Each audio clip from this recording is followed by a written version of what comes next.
boy. I've been trying to abstain from watching a lot of the online political stuff now, in the hopes of not necessarily tainting my view, but not having a view before I go in and watch something. Now that we've removed the mute button from the YouTube. I'm a broadcaster.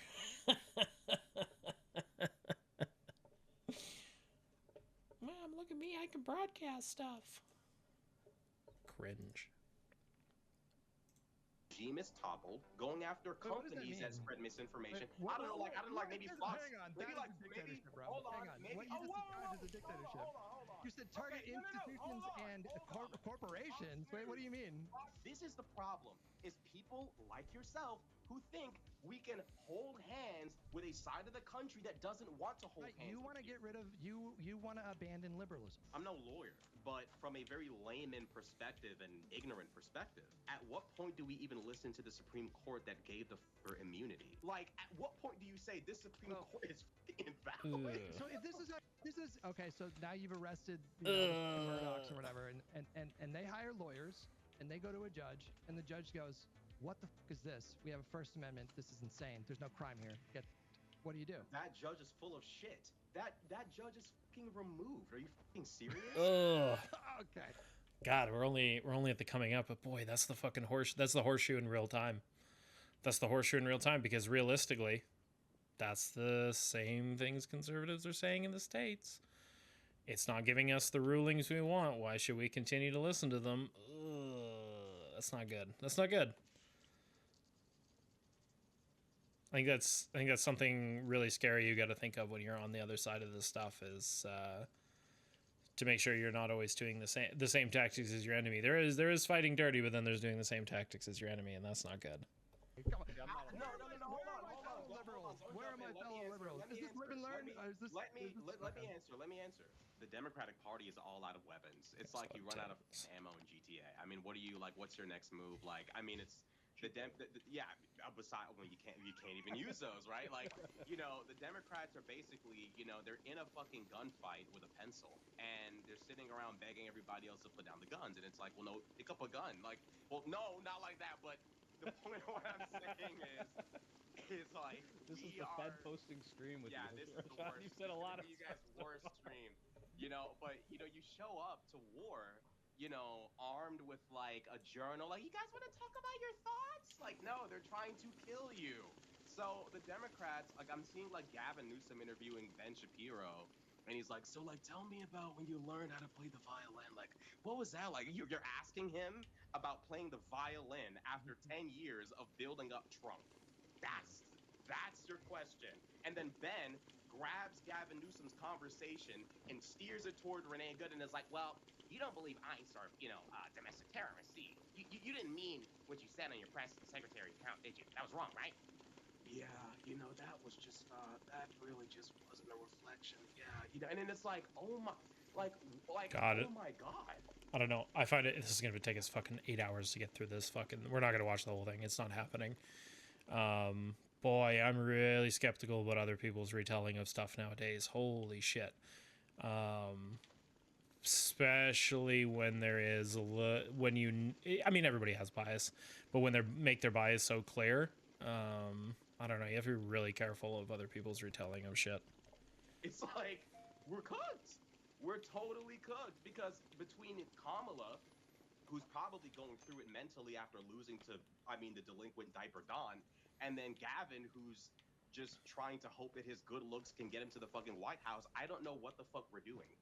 Honest to God, you know? Damn. And it allows articles like this to seep in and say, you know, well, if we had just, you know, thrown caution to the wind, we would have won. It's like, well, I don't know if that's true, but, you know, it speaks to the fact that the Democrats are out of steam. Yeah, Guy doesn't like the Dems aren't fighters narrative. You push back, Guy. Yeah, I know you will. I'm gonna fight you on Gavin. Okay, he's what is it? Maxing. I mean, if the Dems are all out of steam, why hasn't another party come in to replace them? Why is you know, my guess is probably still half of the voter base in general. Well, I mean, it is clear they are winning certain areas. So my guess is that it's not necessarily that they're all out of steam. They might be all out of steam for you.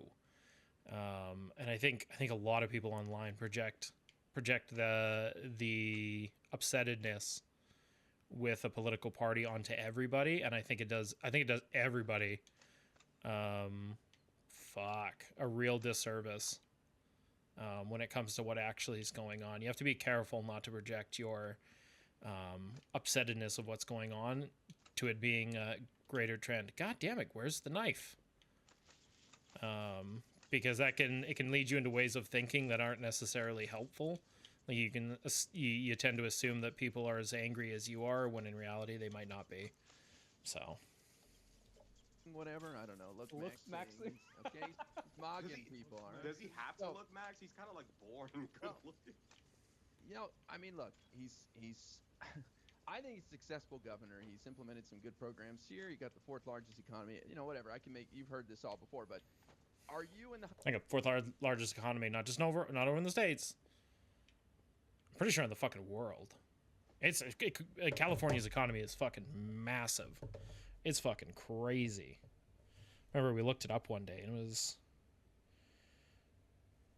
yeah, the 4th largest economy. That's crazy. That's fucking unreal when you think about it, that one state out of the entire planet is 4th largest.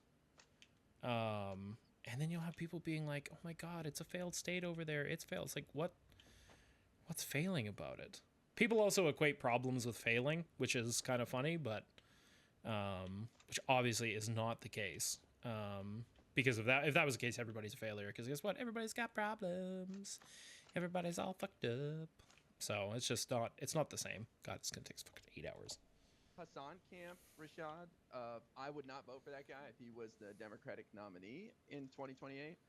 No, if it came down to it, I'm voting for Newsom. But you're not enthusiastic about him. No, I think Gavin Newsom's just going to delay the MAGA problem for people my age and your age to pick up and clean up for him. Interesting. Well, who's at the top of your list right now then? Honestly, I'd Nobody. love to rerun Kamala, but Kamala has to want it. I don't think she wants it. Say what you will about Trump. He's a pedophile. He killed people. He's killing people. Some they say true. You know, and some is true. But the reality is, like, he never gives up. Donald Trump does an insurrection. 2 weeks later, he's like posting on social media like nothing happened. Kamala's Common thing of bullies. Trying. She doesn't want to be back, in my opinion. Wait, we got to this push got back a little bit there. interesting, I think the purpose of her writing the book and doing this book tour and extending the book tour, I think she's very clearly signaling that she's going to run again. This is what I'm talking about, though. Like the book she's not tour. meeting the moment, right? Yeah, the Like, book what's tour a book tour against a Trump? Like, yeah, Donald Trump is on social media, you know, bullshitting, you know, posting insanity, but it's engaging. He's engaging the internet. He's on podcasts. He's appearing here. He's doing this. My guess is, with listening for 2 seconds, my guess is Rashad Crenshaw wants a candidate that is as unhinged as Trump. Because I have a feeling that he sees the value in being that level of unhinged. But I think the thing that people, it's not that they forget or they just don't realize, is unhingedness only works if you have unhinged people to back you. And the idea that you would want a different part of your government or a different part of your, you know, political institutions to basically just all be ran by cult-like figures, I think is a really slippery fucking path to walk down. It's not even necessarily slippery, is that you're already sliding down the hill at that point, because you're like, fuck it, everybody's unhinged, let's be unhinged. And to some degree, get it, but Kamala's writing books. People don't read books in 2026. that's actually not true at all. There's a ton of people that read books. Is preferable because He said he unlike can't read. Kamala, I see Gavin. But I know that Gavin. That whole thing was bullshit. Wait. Can I just want to finish my point real quick. Gavin at least. Yeah, this is laggy as fuck. I'm gonna see if I can make this a little bit smaller if it makes it less laggy. So let's make it like that big.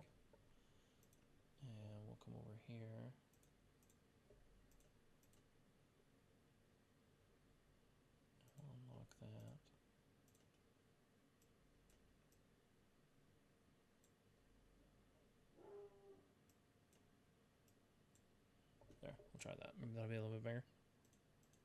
has what I look like the eye of the tiger. He wants it. You know he wants to be president.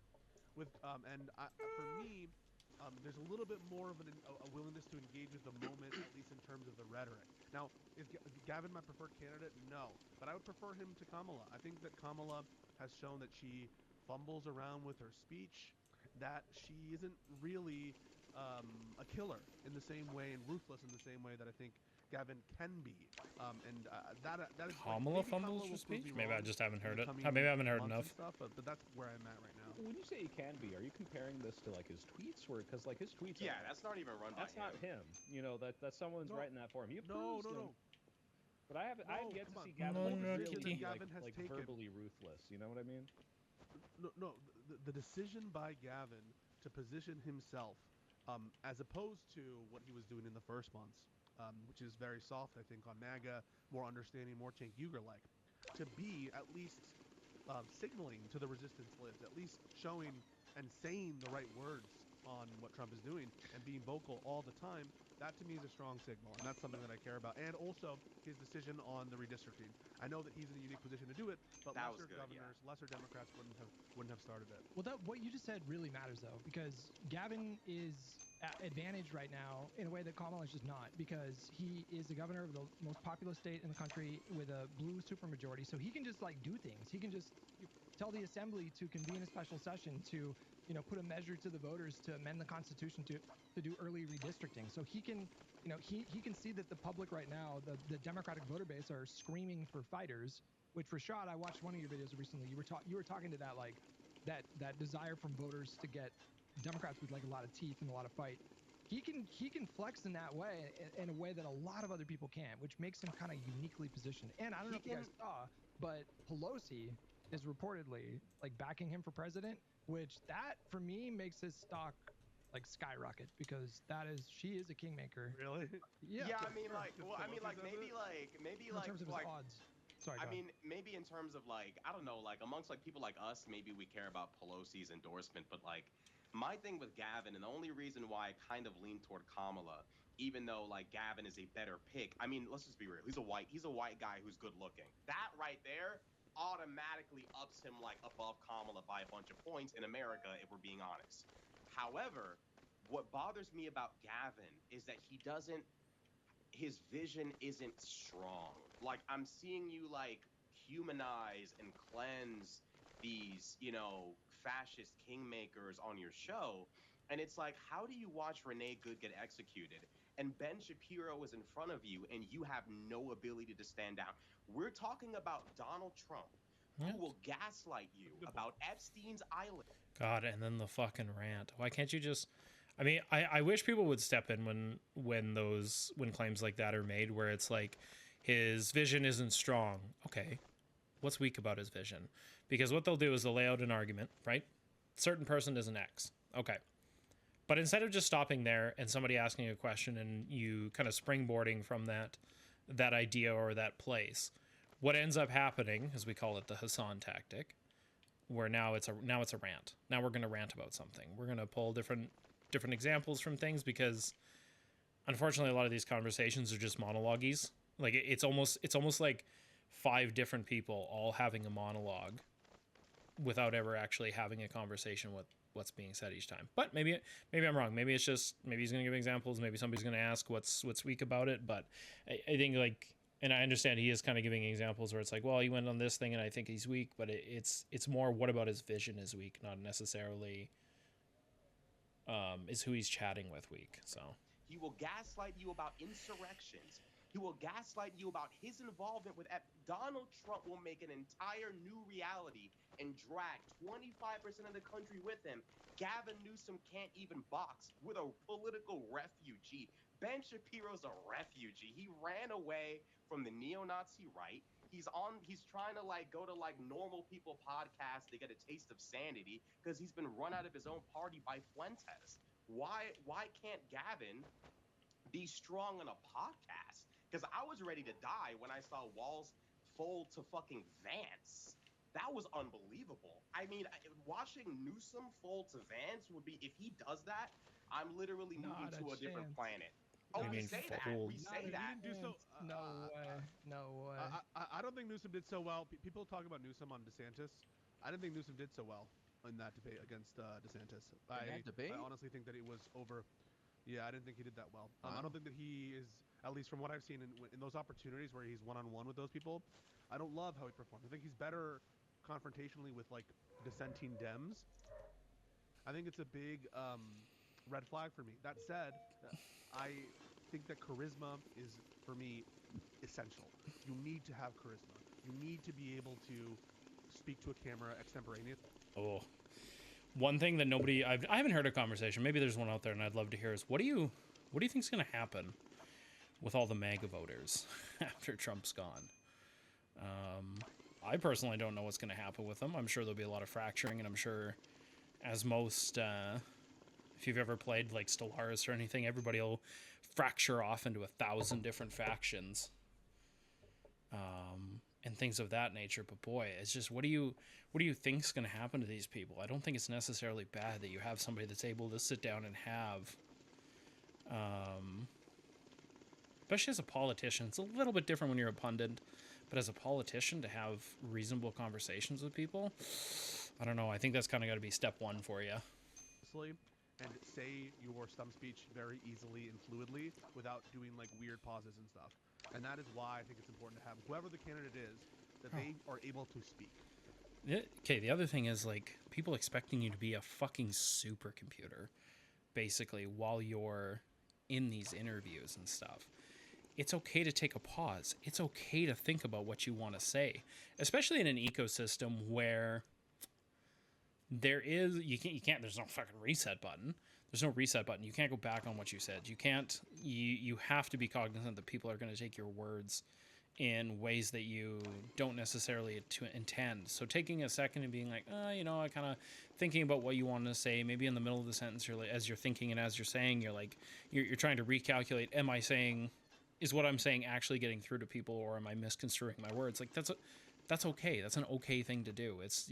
I think the fact that we're chastising that, it means we're expecting like almost like a god level fucking ability out of our politicians, and I don't think that needs to be the case. I think it's okay that people take time to think about their words. And that we don't have to, like we did with Joe Biden, unfortunately, and with other Democrats that we've had, not just him, where we're like on the edge of our seat, hoping that they're not going to fuck up the next word. But can he meet the moment though? Can he come to the American people and say, If you're living that way, I don't. Affordable higher education, if not free higher education. Can I come to you with affordable housing? Is he going to come to the American people? Because the reality is, when Trump is done, as in like maybe like whenever he passes, because he's not leaving office legally, when this Trump problem is done, the American people are going to be hungry for reform. And Bro, I'd say then this is the fuck. We're pausing every 2 fucking seconds. Here's the problem. We had World War II in what? 1939 it started, 1938, somewhere in there. We're still dealing with fucking Nazis. We're still dealing with fucking Nazis. Fuck, we're still dealing with communists. Yeah, the dog doesn't like it either. I agree, dog. These problems these groups of people don't just go away. They don't just disappear into the night like a fucking bandit. The unfortunate reality is once a movement is started, it is almost fucking goddamn near impossible to get rid of people. It is insane how entrenched people become after an ideology starts. So the idea that once Trump's gone, the Trump people are just gone is, I think, a little asinine and a little churlish. the question is, can he be the guy to be ballsy enough to start now?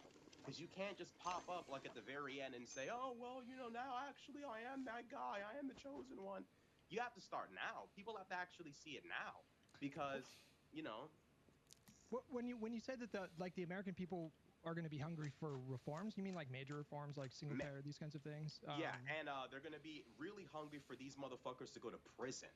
And I don't get that energy from Gavin. I do get that energy from Kamala, although she probably won't like rant and rave about it.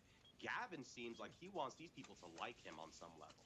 I think they did psychological damage to him over the past like 10 years of Gavin News scum. I think he's got PTSD, dude. Like he And once interviews again, these you're just conservatives, projecting, and you can see my in his dude. eyes, dude, he's psychologically just scarred. Well, it's going to be the American voters themselves. That's so fucking weird. So he's just look at him. Just look at his fucking eyes. Look at the windows to the fucking soul. I can tell that man is mentally disturbed. It's like, what? What the fuck? Bro, people are fucking weird. People are fucking weird when it comes to, you know, psychoanalyzing other people. I can just tell. I can just tell by the way he... I can tell by the way he walks, you know? He walks with a little bit of a gait to the left. That means he's done. He's done eating cereal on Monday mornings with milk for breakfast. It's just done. Who decide if they really do want these massive structural reforms. And the only way they can do that is by we need to do a clean sweep on these toss-up Senate races this year, and then we would somehow have to get to 60 votes in the Senate in 2028, which seems unlikely. Or the third option, which looks like there's like a little glimmer of hope, enough Democrats to vote to get rid of the filibuster, as was endorsed by a policy that was endorsed by Obama just last week when he talked to Brian Tyler Cohen. And so, you know, they're the ones that are going to determine. And by Econoboy, friend of the show, Econoboy as well. Yes, yeah. So, anyways, I mean, I don't know. I'm dubious at the prospect of getting 60 votes in 2028, but with the way things are going right now, I don't know if you guys saw polls that came out today. Some really brutal polls for Trump. Like, he is dipping down into the mid-30s. But his big benefit, though, is he's the only king in the game. He's the only king. He's the only guy with a cult. He's the only guy with a movement. Say what that's you not will. He's good. dubious. He's a liar. He's dishonest. He's different. That's not good, my dude. We don't want politicians with cult-like statuses. 1, 2, 3, 4. We don't. You shouldn't want your politicians to be cult-like figures. So when you're saying he's the only king in the game, that's not good. That's not good, my dude. We don't want that. We don't want that. It's no good. Frauding his supporters, all true. No one on the left is like, we're tired of this guy. Like, this is our plan. This is our movement. We don't have a mainstream, non-New York Mamdani. Like, somebody who's not... That's because anybody that you would... Okay. There's a group of people. You know them. You know somebody, at least one person in your life that's like this. Perpetual problem people. So they'll give you a problem, and they'll say, X is really bad. I hate X. It frustrates me. It upsets me. And then you'd be like, oh, cool. You know you could do Y about that. And they'll be like, no, that wouldn't work. That wouldn't work for X, Y, and Z reasons. And then you'd be like, okay, well then what if we did W? Nope, that's not going to work either because A, B, C, and D. It's like, okay. Have you tried W reason? Nope, that's not going to work because of, you know, C, D, E, F, G. Like, okay, well then what do you want? What solution do you want? Well, I want this solution. And it's like, well, okay, what if you can't achieve that solution? Shouldn't you want the next best solution that is like achievable in all these other ways that could lead to like different ways? Like, no, I want this solution. And they're perpetual problem people. So they don't actually want a solution, but they make it seem like they want a solution. And they make it seem like they'll be reasonable about the solution that comes forward. It just has to come forward. But the problem is any solution you put forward isn't good enough for them ever. Perpetual problem people. It's really frustrating, and I definitely see a lot of that online. No question about that. Busy serving as mayor, but has that kind of momentum to say, help is on the way, salvation is near, we have to start building up the momentum now, and maybe, you know what, I'm open to it being Gavin, but Gavin has to act. Shit, pausing again. It's the Nirvana fallacy for politics. Help is on the way, the better days are on the horizon, you need to hold out. That promised land of politics is on the way, and it's just... when they go hand in hand with perpetual problem people, it's just not good.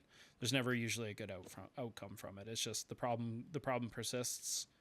You know, the horrors persist, but so do I type deal.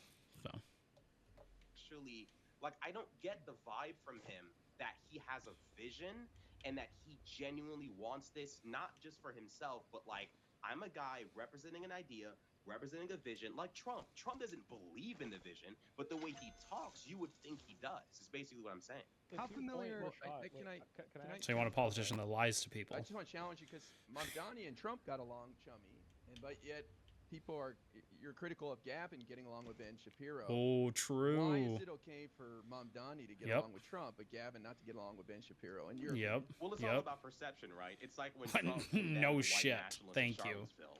The white nationalists What? didn't believe it because it was the circumstances. They understood, like, he doesn't mean this. In the same sense that, like, when Mamdani goes to D.C. to talk to Trump, he can't go there and say, F you, you're a pedo. Everybody wants to see that. Everybody wants that to happen because it would be the ultimate vindication of reality. But obviously, like, he probably See, and he's not really answering the question here. Right. He's, well, he can't do it for X, Y, and Z reasons, right? So he hasn't really answered the question, but it's really sneaky. It's really sneaky. A question is put forward.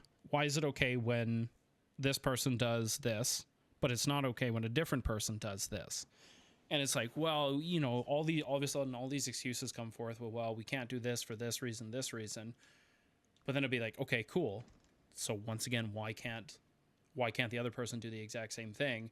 I doubt it's actually going to get answered. get like shipped to like a gulag on another planet. So he can't do that.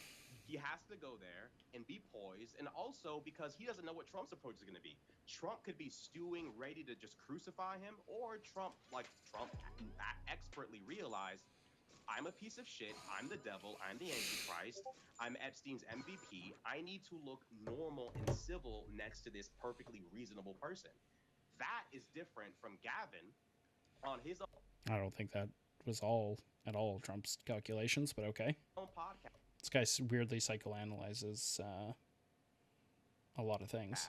Not needing to talk to Ben Shapiro, bringing Shapiro on, asking him about his early life like he's some kind of fucking, like, I don't know, like credit to the community, and then letting Ben wrestle the first political conversation and being like, so Renee Good totally deserved it, right? It's like, dog. Wait, so Yeah, like- I want to press you a little bit on this. I have two questions. So, like, first, did you actually watch like the whole episode with Ben Shapiro? And then the second question is, how familiar with Gavin Newsom's game in California as a politician over the last 2 decades are you? Like, are you familiar with like how he's operated politically in like the 21st century? No, he's a good governor. I'm aware. He's His policy murderer. is great. Yeah. But it comes back to like the conversation you guys had with Jose like about Biden. It's like the policy is amazing. But if only the American people gave a fuck about policy. It's like watching a basketball game and being obsessed with like, did LeBron do a cool pose after he scored rather than did he score? Like, did he put up points? The American people are more concerned with, was the pose cool? Did he look cool? Did his That is pretty funny. Ice Beans, and it totally. When Mandami at sorry, I'm butchering his name. I apologize. Mondami. I think I still said it wrong. You're right. When young people, especially young brown people, when they achieve a certain level of fame, all the other parents will be like, see, look, he can do it. Why fucking can't you? Luckily, as a white person, I've never had to deal with that. Okay, my parents only compared me to siblings. No, I'm just kidding. It's kind of not really. But you're right. There is kind of a cultural component that's like, oh, see, like, oh, what was that? It's the one military NASA doctor, and it's like the ultimate. And I'm pretty sure he was like of Asian descent. And it's like the ultimate final boss of being compared. Your parents comparing you to somebody else, and it's like, this guy's got 3 fucking career fields and you have none. What's wrong with you? Like, yeah, but it's just funny. jersey looked nice. That's the unfortunate reality. And I didn't watch the entirety of the interview with Ben, but like that He pushed back a beginning lot. part. He pushed back a I lot. fucking hate shit like that. Yeah. I hate shit like that. I hate when you have such strong criticisms for somebody, and it's like, oh, did you watch the entire thing? No. It'd be like a movie, and it being like, oh my god, I fucking hated this movie. It was the worst fucking movie, and it's like, oh, how much did you watch of it? Oh, I only got through the first 20 minutes. Okay. I feel like there was more movie you could have watched to, you know, determine whether you liked it or not. And I hate that shit. Where it's like, I fucking hated that movie. It was so fucking horrible. How much did you watch of it? Oh, I couldn't fucking stand to watch more than 5 minutes of it. Okay. Ooh, what's up, Tash? When he spurs a guy's mom came in the commercial and said hello. That's funny. That's funny. It'd be like awkward. It'd be like, Mom, no. I swear, no, don't compare me, Mom. How's it going, Sash? Yes, long time no see. I'm back for now. We'll see. Got to come back, you know. Felt like there was a void. Felt a lot of bad conversations going on. I had to come and comment on them. And like I said, I've been trying to not watch as much of this political stuff until I have a chance to watch it on stream, so that I leave my mind, my beautiful mind, untainted, and then I only taint it with coffee and marijuana. For me, because I'm like, dude, you have a guy on your show justifying Trump allowing ICE agents to kill people and not holding them accountable. By the way, he still hasn't answered why it's okay that some people do it and not other people. He still hasn't answered that question. Just FYI, throwing that out there. These people on it. It was like I was telling people about Kamala going on Joe Rogan. I said, if Kamala's going to go on Joe Rogan, she needs to sit down with Destiny or somebody who's a debater who can prep her, because Joe Rogan's probably not going to sit there and have a fucking like goody two-shoe convo with her. He's gonna press her, and she needs to be ready to make Joe if it comes to it. And I would prefer if she got along chummy with him. But if she has to make Joe Rogan look like a buffoon in front of the entire country, then we need to be ready to tear down all of right-wing media. So my thing with Gavin isn't that he's a bad statesman. Most Democrats cool. are good statesmen. I don't know where you got that, but that's cool. I like that. I might print that off and fucking put it up where I can see it. Gets fucking crazy. Well, I would encourage. I always talk about like the idea that like when you're defeating like a fascist leader, like so much of it is this. Okay, so now, background music, game sounds, voice chat, alerts. So what our game sounds would be, if we're watching this video, we should want this one in the mid yellows then. Posture of undefeatable, I'm never incorrect masculinity. And if you can make that person look stupid, that's very important. And yeah, I resent that we have this show where all of these people read the news and listen to policy. But I think Rashad has a point to the fact that like there is no. That's what happens when we don't stream for years. But yeah, I like that background game sound alerts. To just under my voice. Person who has captured. Okay. Look at Ice Bean. She's learned so much. Just in the voice chat range. Okay. The vibe of the left right now. Every single person we have on, we say, who is your primary ideal? There's no consensus here. If you asked, about the Mamdani race, like in July or August last year, everyone would have said Mamdani. Maybe one crazy person might have said Cuomo or had their reservations. Is that pretty good? I feel like that's pretty good. That was the momentum that Rashad's talking about that we still don't have. Gavin's not captured it yet. Kamala's not even really. I just don't know if this maps to reality. I mean, this is the narrative online, but the results that are playing out right now electorally tell a totally different story. But we're relying on Trump being a demon for this to happen. Well, imagine if Trump went in there and acted like a grown ass adult. We'd be fucked. We'd be totally fucked. If he went in there and was a good person, bro. Well, that feels weird too. That feels weird that for you, in order for you to match with like voters and shit, you need your opponent to be ontologically evil. Like, really? You can't find a way to speak to the common man that doesn't require you to have an evil opponent? Because let's think about that for a second. Let's say Trump was a normal kind of person. How would you push back against it? Right? If your argument is like, well, if he was normal, we'd just be fucked. It'd be like, oh, that's not good. Like, then at that point, it just feels like you conceded all ability to speak to the common man, which then, okay, you know what? Maybe you need to introspect on what's happening. But I don't think it's that hard to speak to the common person. I really don't. I think it's only hard to speak to the common person if you exist online and you want to do unreasonable things. I think at the end of the day, that's, a larger sign of you being unable to speak to everybody else. I'm just saying, Mikey Sherrill was a strong candidate for New Jersey. Obviously, she won by 15 points. Same with Spanberger in Virginia. I mean, obviously, 15 right, points. But we have to keep in mind, Miami's flipping blue, not because these people had some kind of philosophical revelation. They've read The Republic by Plato, and they read Socrates' debates with Thrasymachus, and they've really reached peak enlightenment. No, Trump got in and said, fuck all of you brown people. Okay, don't clip that. And, Too late they clipped. realized, oh, fuck, he's actually a white nationalist. We're cooked. So Miami had to drop the fucking delusions of conservative grandeur, not because the left has convinced America of its, political expertise. We have to keep in mind, we're suffering right now because of a right-wing information war. There is not one But they're losing, policy. though. They're That- currently They're losing because they used the information war. See, here's the thing. I don't think they were ever that popular to begin with. I talked about this in the last video with the Alberta politics that we went over.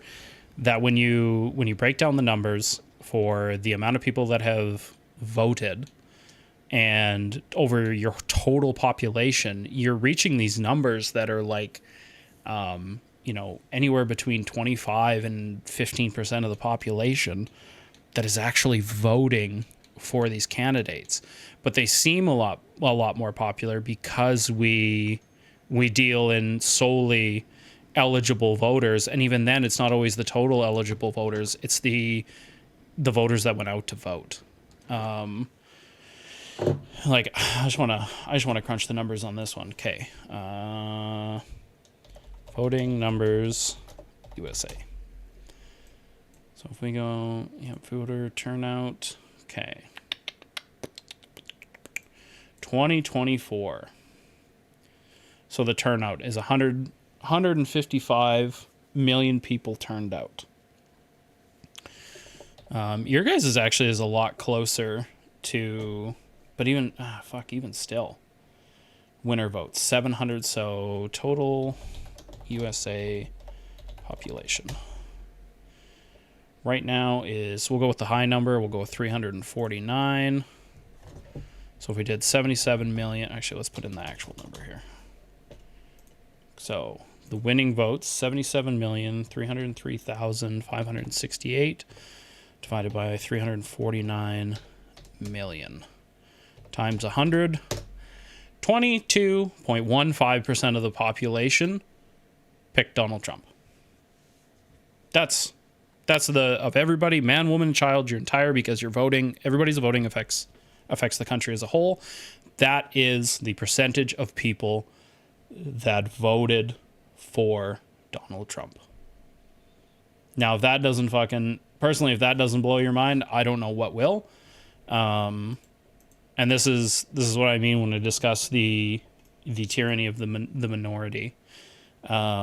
Is that when you really look at it of your total population, because we set who votes, we do all this stuff, so we've set these lines, which is fine. There's lines that need to be set, I think, for voting.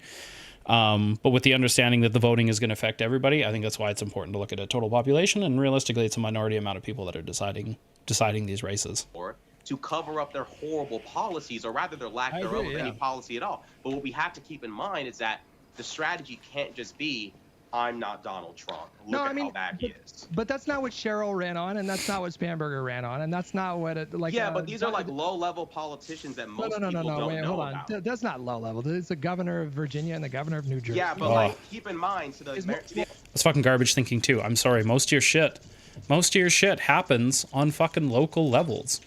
I was watching my city's fucking council meeting yesterday for a little bit.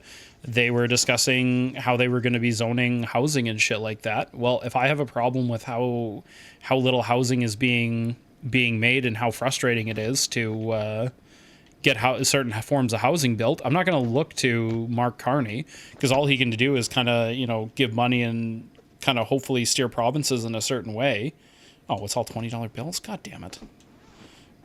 I have to look to my local levels. What are my local people doing? And my local people are doing, they're wanting to zone for single family houses because that's what people want, and B, that's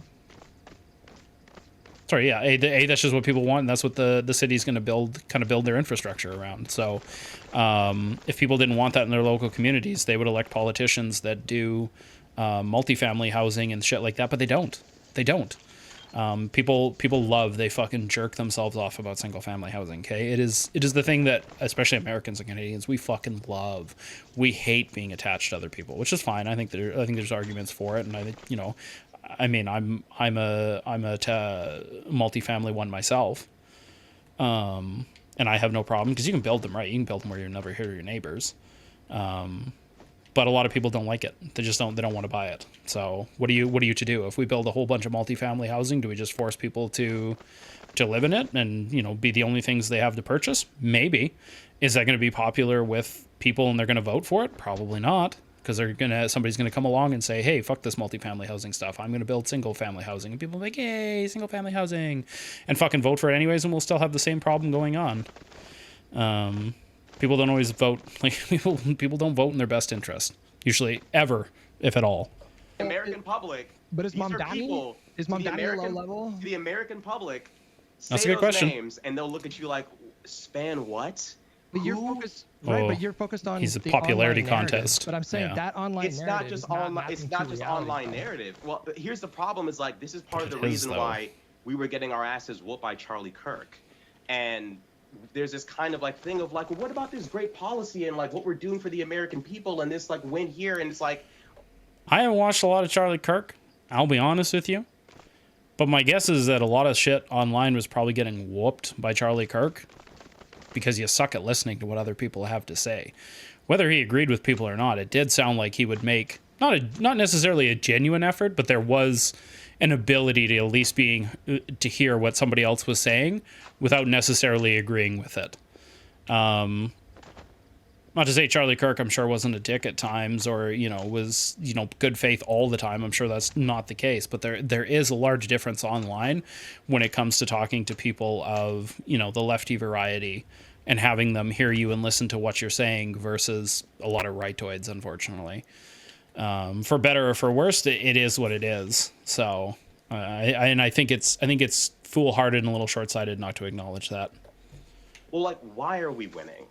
Do people know who that is? Where is the momentum? Where is the majority of alternative media? Because we can say like, oh, this is online, but like, how the fuck do you think Trump and all of these people managed to gain the momentum they did? It was online. Like, this is you Because can't it run spoke to from this. people. You It can't run true. from this. But it's already, But it's 'cause it spoke to happening people. Is my point. Like they're already. So what's Why happening? is it happening? Is what I'm trying to tell No, you. wait, hold on. What's happening right now is, or the dynamic in America right now is it's way harder to play defense when you're the incumbent party. So we talk about Trump as though he's this Because you're in charge. all-powerful rhetorical surgeon who just To watch some Charlie Kirk stuff. Ice Beans, he's dead. No, I'm just kidding. Yeah, we can watch some of his other stuff. Probably could. I mean, there'd probably be a lot of good things to review on it. I mean, people are more than welcome to send me videos they want to see me review. I'll fucking do it. I'm kind of full steam ahead right now. I've been trying to do every other day. Edit, like, after this, I'll stop the recording. I'll go in Adobe Premiere, kind of edit it up a little bit, make a thumbnail for it and throw it out again, because I'm trying to slip back into the fuck, hang on.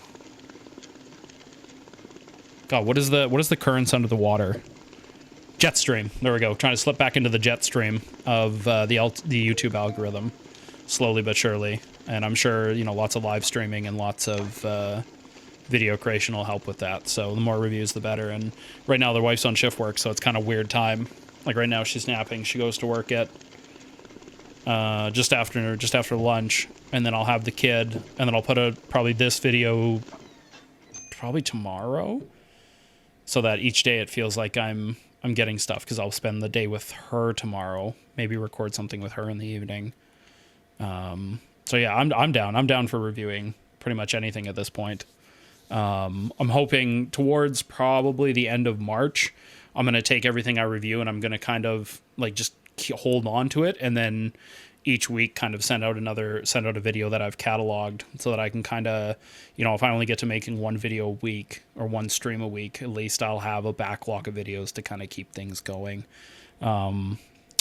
Because I feel like while I'm doing things in my community, I do want to be more of a voice online for things. Not necessarily an influencer. Like, I'm not looking to make, you know, buku dollars or have this big following, but I do think to some degree, shit, that wasn't ready.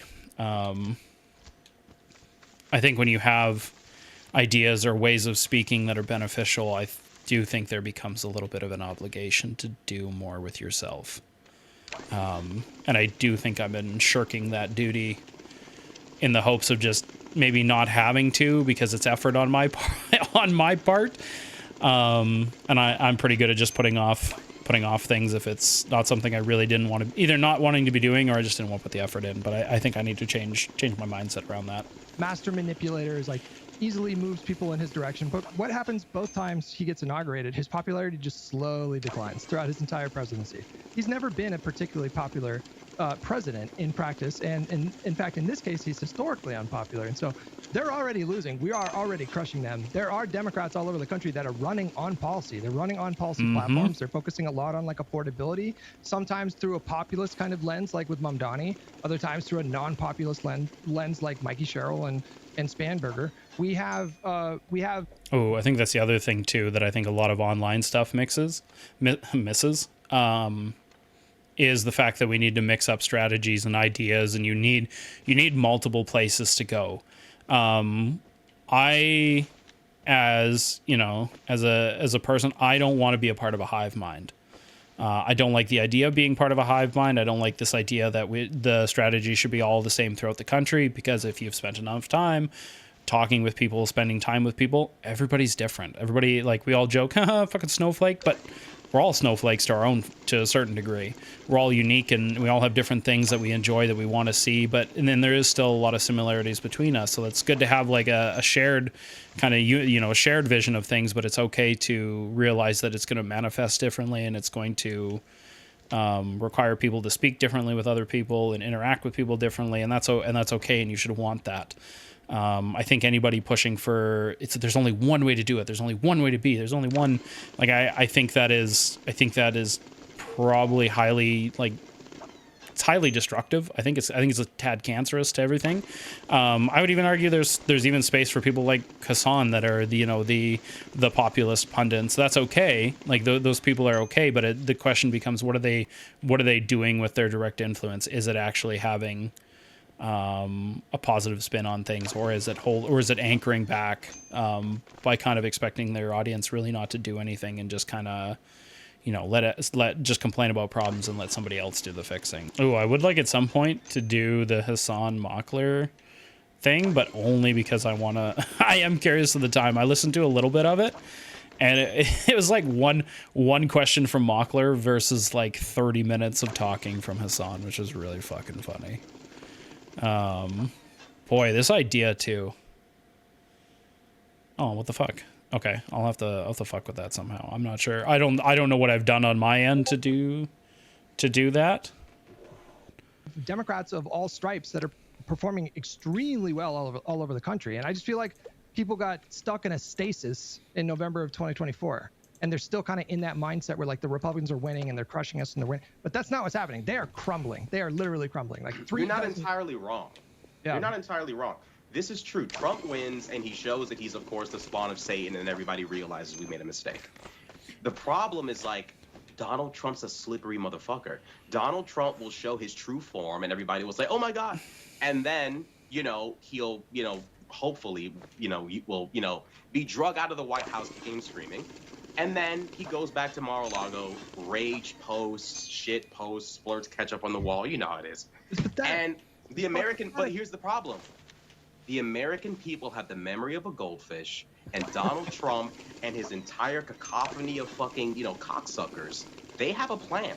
Thank you. In terms of... Thank you for sharing your video, Ice Beans. I really appreciate that. I think we need more communities like yours where it's like, come, chill, be friendly, chat and shit like that, but don't make it your whole fucking identity. Because we don't need people like that. We don't need people to make these communities their whole identity. And while it's incredibly hard and incredibly difficult at times to do that, I think it'd be good if more content creators were open about that. But I mean, the other thing too is, you're right. The content creators have a little bit of a reverse incentive too, not to tell their audience that, right? Like no drug dealer wants to tell the user to stop using. Because they won't be able to make the money in the sales. But sometimes, unfortunately, a good dealer will cut you off when you've had enough, and they think you're destroying your life. So, I mean, that makes people really uncomfortable too, but we've seen it. Oops. Oh, not my stabby.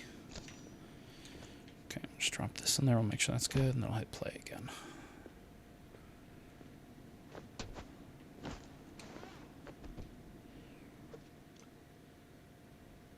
In a case. Is that in a case? Okay. Oh, they're talking briefcase. Okay, okay.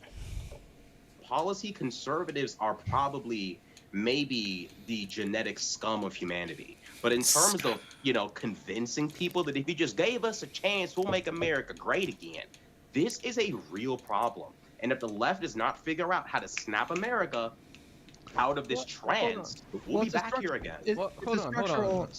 Can I just finish one thread and then you go, Guy? And then I just want to finish. All right, Guy, go ahead. Fine, I'm sorry. I'm bogarting. I'm fucking filibustering. Go ahead, Guy. I just want to say we're winning by double digits right now. If I told you that, would you say let's change something? I say don't change it. No, I'm not saying we're doing anything wrong. I'm saying we're not doing enough. I'm saying that we're not covering every angle. Rashad, this is unprecedented. We flipped Miami by 70 points from 20. What's unprecedented is how evil Trump is. Like, we I know, cannot but that's forget. not going to change. But what I'm telling you is that that's where our momentum is coming from. We can't forget what happened. What happened all throughout Biden's presidency, and say, well, Trump's the devil, and people are realizing he's the devil, so we're all good. Because although we can maybe win these seats, it should never matter where your momentum's coming from. It should matter can you sustain it. It's okay if your momentum's coming for maybe not the best reasons, but if you can affect better outcomes with it, sometimes is more beneficial than not having any momentum at all. No, kitty, stop. Kicking out all the 10s again. God damn it. I mean, if you're upset that the momentum is going a certain way, or a certain you're afraid that the momentum won't sustain itself once the variable that is causing that momentum currently, that's totally valid. That's totally fine. But that isn't a reason to stop pull the e-brake on the fucking train as it was. That would just be hey, we need to be aware that we need to be able to ensure that the momentum is sustainable. And by doing that, I think we should look to what should our momentum shift be? What should our fuel source be to keep the train on the tracks and keep it chugging along? And that's a fine conversation. And there's a bunch of different ways that you can look at it and do it too. Oh my God, I gotta put this in 2 fucking cases. Oh, what if I cut them? Can I fit them? No. Can I fit everything in there if they're all unpackaged? So yeah, I understand where he's coming from. The fear of the momentum is not going to be able to sustain itself. if Trump decides that he's going to allow democracy to exist, let's just say he does and we do win, that's great. But like, again, we need to keep in mind, we're not just playing a game of like, can we win this seat? Can we win that seat? We're talking about multiple variables here. One, the consistency of our parties. These people have to believe in us beyond, is Trump the worst person ever? Yeah, Rashad, Number one, can I tie some of these ideas back together? Because you were talking about earlier, what happens when Trump goes, right? Like, yeah, we're winning right now. Maybe we win the midterms and the general, and it's good for a time. But if we can't capitalize on that momentum, if we can't win over the same middle-of-the-ground voters who now are poisoned against Trump, then you throw up a J.D. Vance, you throw up some, like, milquetoast-looking guy who isn't as rambunctious and is evil, and they start festering again, and they're able to, like, make everyone forget, like, well, I'm new, I'm different, and since the Democrats didn't hold on to that base was a temporary thing and a reaction to Trump, then we lose it again. Yep. And, like, I think Rashad is worried about this, like, pendulum swinging over and over and over. I don't even disagree with you. Like, I think what you're saying is, I think on paper, correct. You need to have something that you can actually deliver for the American people beyond something that you can only pass in the train going package. Which unfortunately is the case. You need 60 votes to do that, or enough votes to get rid of the filibuster, which is what Obama spoke to in the interview, which I think everybody should watch because it's a really good interview. But he was talking about these like structural imbalances, like the structural imbalance of the Senate is just going to get crazier in the next 20 years. You're going to have a higher concentration of blue voters in blue states with less representation than these red states that are going to be like shrink in comparison. And then you have this archaic rule called the filibuster, which basically prevents us from doing like really big things. And so it was the case that Biden was by far the most pro-labor, progressive, pro-LGBTQ+, like by far the most progressive president maybe ever, but certainly in my lifetime. But he can only get things done through reconciliation, which meant they have an expiration date, which meant when Trump is inaugurated, he can just get rid of it all. But even when you have the votes to do big stuff, and then I'll shut up, like Obama did, he did swing really big with the ACA. That was a really difficult bill to get passed. I know, Guy, I'm sorry, Soyphil, you read that book that I was telling you about, the 10-year war. So it was a crazy process getting that bill over the finish line.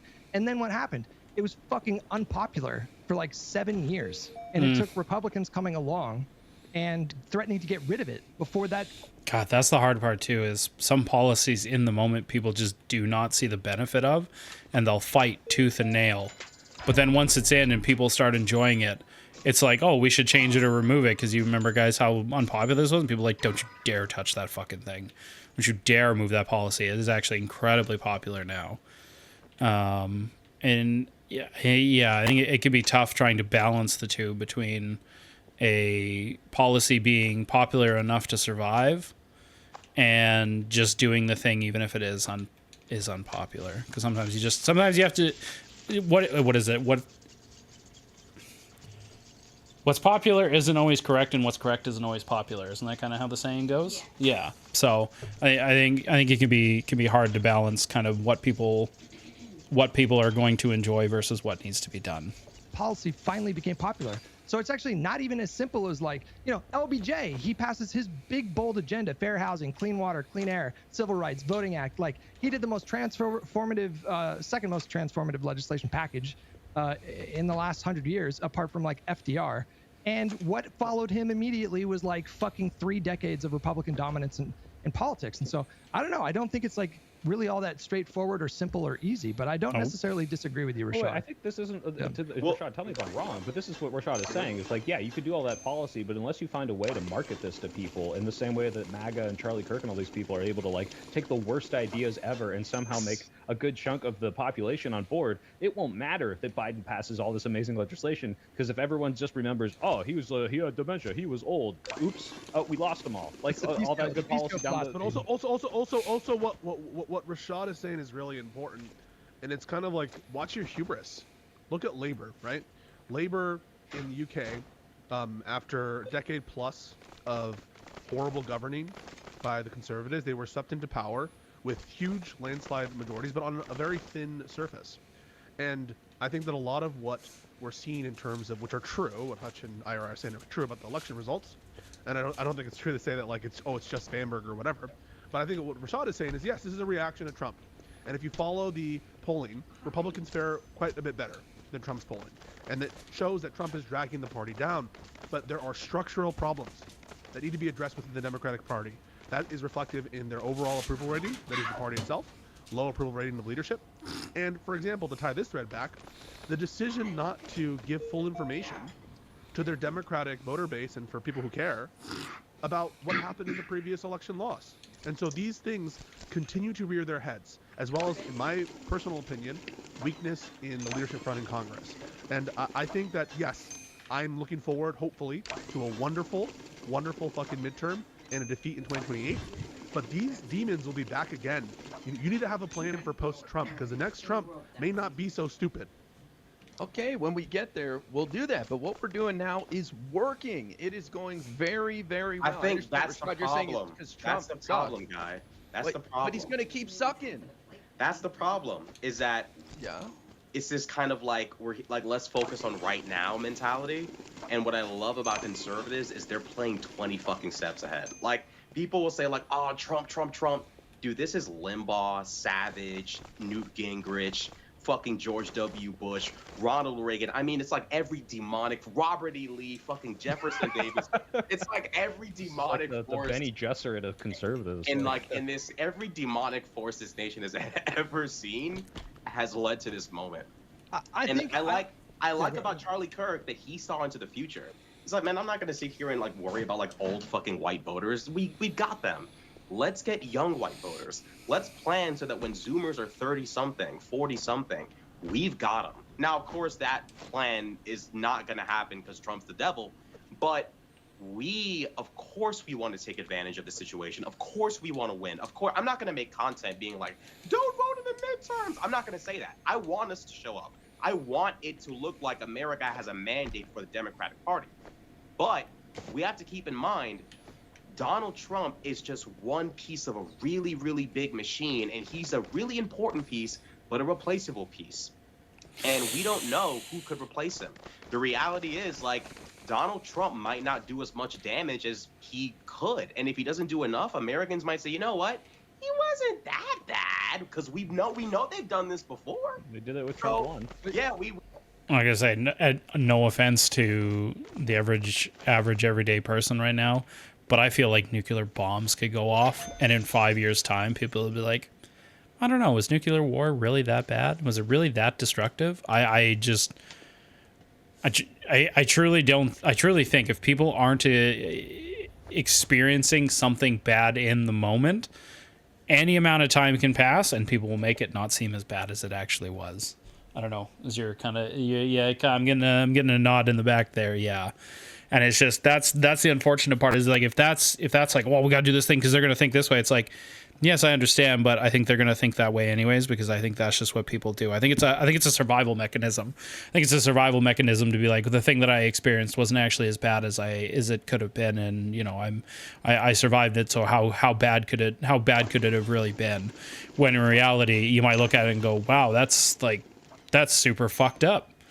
I mean, if you've ever chatted with anybody that had like a bad relationship, if they're apart for even a month or two, it's like, oh, was it really that bad? Was the relationship really as bad as I was making it seem in the moment? Or was it just all kind of blown out of proportion in the moment? And it's just, it's not a good way to be. So I understand what he's saying in that aspect, but the unfortunate reality is I think that's how people survive is thinking like that. Oh, fuck.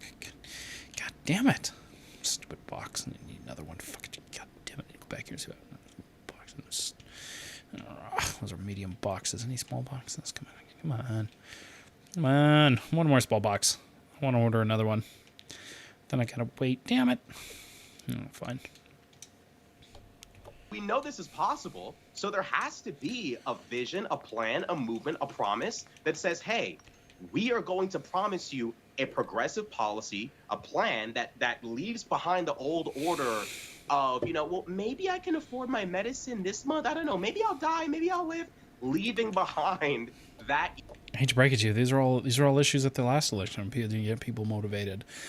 The reality is, if you've got an easy way to get people motivated to vote, oh my god, every fucking political anybody on this side of anywhere is going to be all over you, because that is the $1 trillion fucking question, and the issue that has plagued democracies for ages is how the fuck do you get people motivated that just refuse to be motivated, that just refuse to do things.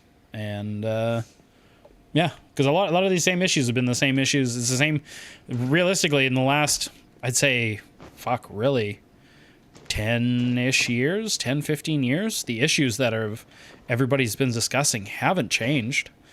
Like, I'd be shocked if I go and watch some of my old videos if the issues that are being discussed now were issues that I was discussing then aren't issues that are being discussed now. Era of American politics and promising Americans that is over. If you want it to be over, come here.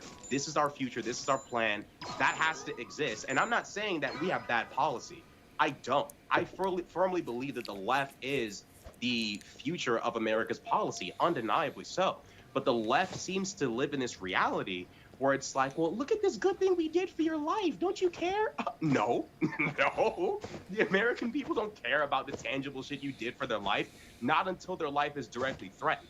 So it sounds like you take the Peace Code philosophy, because Peace Code thinks that, and I'm not saying Don't exclude me. I'm rock hard right now. No, Peace Code's philosophy is that you need to have hybrid politicians moving forward in the new social media landscape. You could articulate better than I could, Peace Code, but it seems like you guys are speaking on the same frequency here. Well, I think that the nature of the job has changed. The nature of, in some sense, well, obviously politicians always had to schmooze, always had to be putting forward charismatic and positive Always. messaging. Yep. At least I feel that a lot of politicians in recent years have lacked that, and maybe there's something going back that is unifying all of this. But in general, I think the Democratic Party is lacking is the social media engagement, and is a new way of speaking to the voter that the Republicans, at least on some level, have. They're able to communicate like real people, as opposed to, I don't know, like when I see Hakeem Jeffries giving his speech, sometimes he's quite good, to like educate a liberal audience, but then other times it just feels very fake. I can't put my finger on it. It just feels like very inauthentic, and there's some X factor there that I am looking for politicians. I see it in AOC sometimes. I see it in Gavin Newsom and some appearances he makes of just the ability to communicate. I think it's lacking. It's found in people, even though I didn't like him as a president, Bill Clinton, Obama, these kinds of people. So I don't know if I made that totally coherent, but in general, I want. Now, I don't know how true it is, but I have an intuitive feeling. If somebody is discussing something that aren't particularly on board with, I have a feeling that a lot of their speech is going to come across as inauthentic. Especially if they're discussing something in a way that you don't agree with, or the way that you don't think they should be speaking about it that way. I feel like it's always going to come off as inauthentic. And I don't know if that's true, or that's just a kind of a feeling I get. But I feel like if I was listening to somebody and like, I don't really like the way they're speaking about this, or I don't really agree that this is something they should be speaking about or in this manner, I feel like it's going to come off as inauthentic to me. I'm trying to think of a time when that, but I'll reach back to the peanut gallery. If somebody was talking about something that you didn't particularly agree with, or didn't think they should be speaking about it in that way, would you feel like their speech would come off authentic, or do you feel like it would be inauthentic in the way they're speaking about it? Probably unauthentic, because you can't really, they're just not interested in it. Yeah, it feels like fake speech to you, or they're maybe placating or something like that. Yeah, okay. The politicians to be worried a lot more about public comms and communication. Hey, Soipo, can you turn up Pisco? I've sent you a text. I've sent you a private message. Turn him up. I turned him up. He's at 150. Now he's at 100. Pisco, turn yourself up a little bit. I'll turn my gain up a little bit. That's better. Yeah. Is that any better? That's 1 to 3. Okay. Turn it down. Okay. All right, guy. Sorry, go ahead. I don't remember what I was gonna say, so I'll come back to it though. Well, what I want to say is that I get really frustrated in these conversations because it feels like so many people overstate Republican Party strength in the last. I think it's relevant to look at in the past several decades, and I think they massively understate Democratic strength. And obviously, the opinion polls are where they are right now, and we've talked about that ad nauseum. But I don't think that opinion polls matter more than electoral results. And to Guy's point, we are fucking literally murdering the Republican Party right now by devastating margins. And when you look at the last 30 years, what you see is a story of America that highlights hyperpolarization. We are becoming much more hyperpolarized, and it's causing these massive swings. But the story of the last 30 years is like a knockdown, drag-out fight, back, forth, back, forth, back, forth. If you look at if you want to just specify the conversation to just the Trump era, we've had 5 election cycles, and Democrats there's some debate about 2022. I think that was a winning cycle for Democrats. We picked up a Senate seat and stopped the red wave. That was every Republican that night was saying that they felt like they lost that night. But we've had 3 good election cycles out of 5 during Trump. But all it takes is one bad one based on vibes in 2016 to lose a Supreme Court majority, right? I understand, but that's the precedent for 50, 60 years. I understand that, but us having a 6-3 conservative majority on the Supreme Court right now actually has nothing to do with a long-term Heritage Foundation plan. That plan was more about having a more direct say in what kind of judges were picked. The reason we have a 6-3 conservative majority on the Supreme Court right now, I mean, some people will say it's because Ruth Bader Ginsburg didn't retire when Obama was president, and that's true on paper. But Donald Trump just got lucky. That was not the fulfillment of some long-term plan. He just got lucky. Well, wasn't it also impacted by McConnell blocking Obama's ability to? He held the seat open for a year. It was dirty politics. Yeah, but I mean, please go. I was going to say, I don't disagree with your encapsulation of the last. Nuclear money. Go ahead. Don't touch a piece. I already did it. Oh, all right, my bad. I don't disagree with your encapsulation of a lot of the recent elections, but yeah, I mean, I agree with that, and I agree that 2022 was an overperformance. I don't know if you want to call it a win, but I'm fine with you calling it that. I'd agree. A lot of it was not luck. I mean, it's both, right? It was when success is when luck meets opportunity. And unfortunately, like there is like some people pass on the bench. Because I'm pretty sure Ruth Bader Ginsburg died on the bench there. The blocking one is definitely pretty. That's not luck. That's deliberate. So it's definitely a combination of both. And I mean, there's times where you're going to, man, there's just times you can do everything right, and people still won't vote for you. But that doesn't mean you've necessarily done anything wrong. I think that's a really uncomfortable truth too that a lot of people don't like. Spock and his infinite wisdom, God bless. Wait, was it Spock? No, it wasn't Spock. I don't know. Star Trek either way. It's possible to do everything right and still fail. It could have been that the Dems did everything right in the States in 2016, and people just didn't want it or didn't go for it, or once again they vote against their own interest. You can't. I don't know. I think a lot of these arguments are just kind of they're weird. They're weird in my opinion.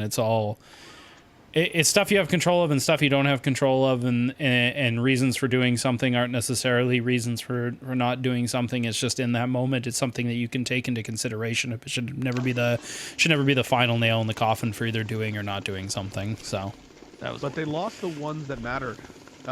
We lost the elections that mattered in 2016 and 2024. In the last decade. Because the thing is it's crazy. There's a universe that once again being bajillion IQ as I am and seeing, all the universal timelines and doing it like fucking Doctor Strange where I open the time crystal.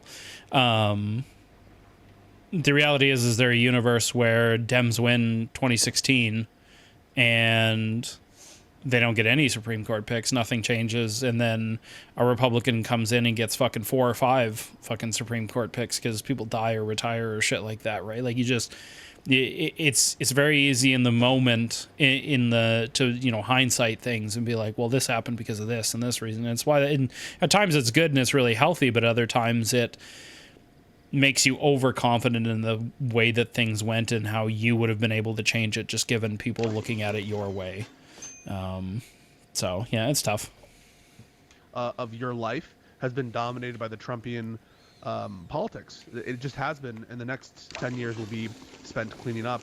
The rest of our lives will be spent cleaning up Trumpian's mess. And so I think that we ought to not be planning to win by the scruff of our neck in a kind of style that we do in 2022, or win by the scruff of our neck even in 2020, right? That was a very, very close election, even though Biden won the popular vote by many millions. It was a very, very close election.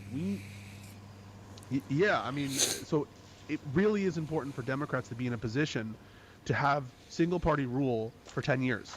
That's what we need to detoxify our politics. And I'm concerned. I'm so happy that Seeing like a statement like that, you don't understand the downsides of having, like, to some degree, it like a well-oiled governmental machine has a strong government party that is doing things for the people, but also a strong opposition party that also has principles to ensure that the governing party is doing what is best for the people.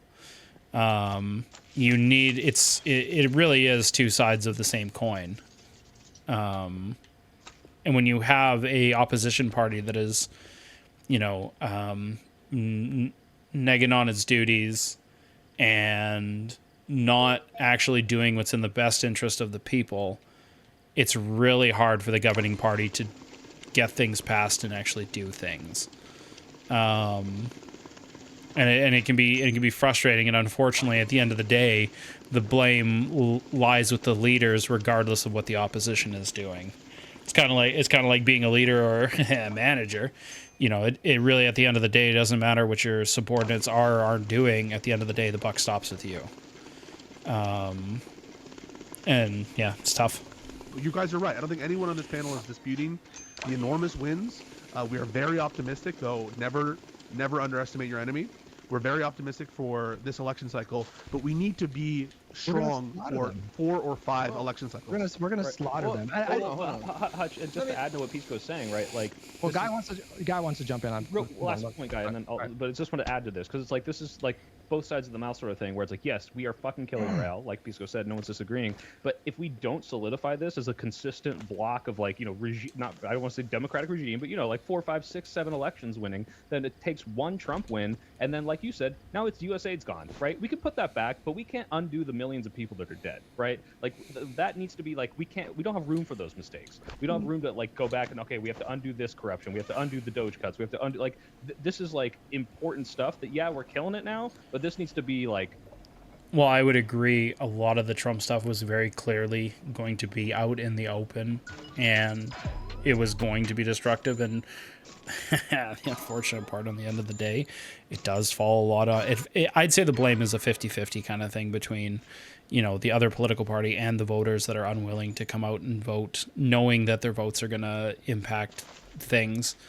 But the other thing is, like, once again, there's a universe where somebody speaks really well. There's no real plans of like all the destructive things that Trump is doing. Like there's no hint to it.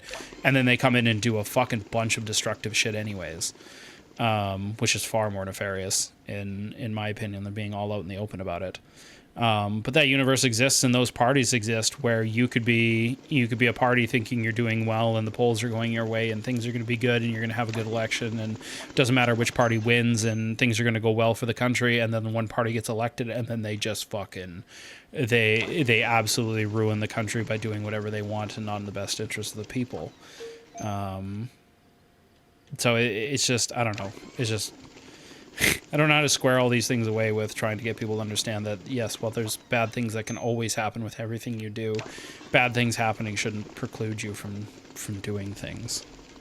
So you're doing 20 years. Because then you're doing things based off fear instead of because you want to see things, see things be done. Great of us cleaning the shit up. I mean, that's easier said than done, but I know. I'm just saying, like, yeah. I'm not happy with we're winning the midterms. I'm happy with like these people don't have a crumb of power for the rest of their lives. Hold on. Only the Democratic Party would sit here and win by double digits and say we're fucking up and we need to do something drastically different. I mean, what the fuck, man? Wait, we're not saying we're fucking Let him know, guy. Let him know. Hold on. No. Like, you guys are saying we need a vision for the future. We will get there. We will be able to rebuild off Trump.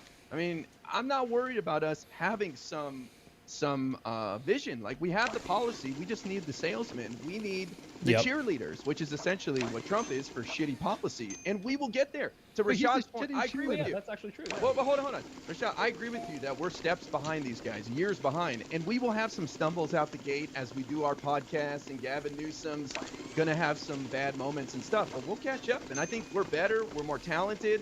We have better ideas. And we're tethered to the truth, which I think is something that is respectable among us.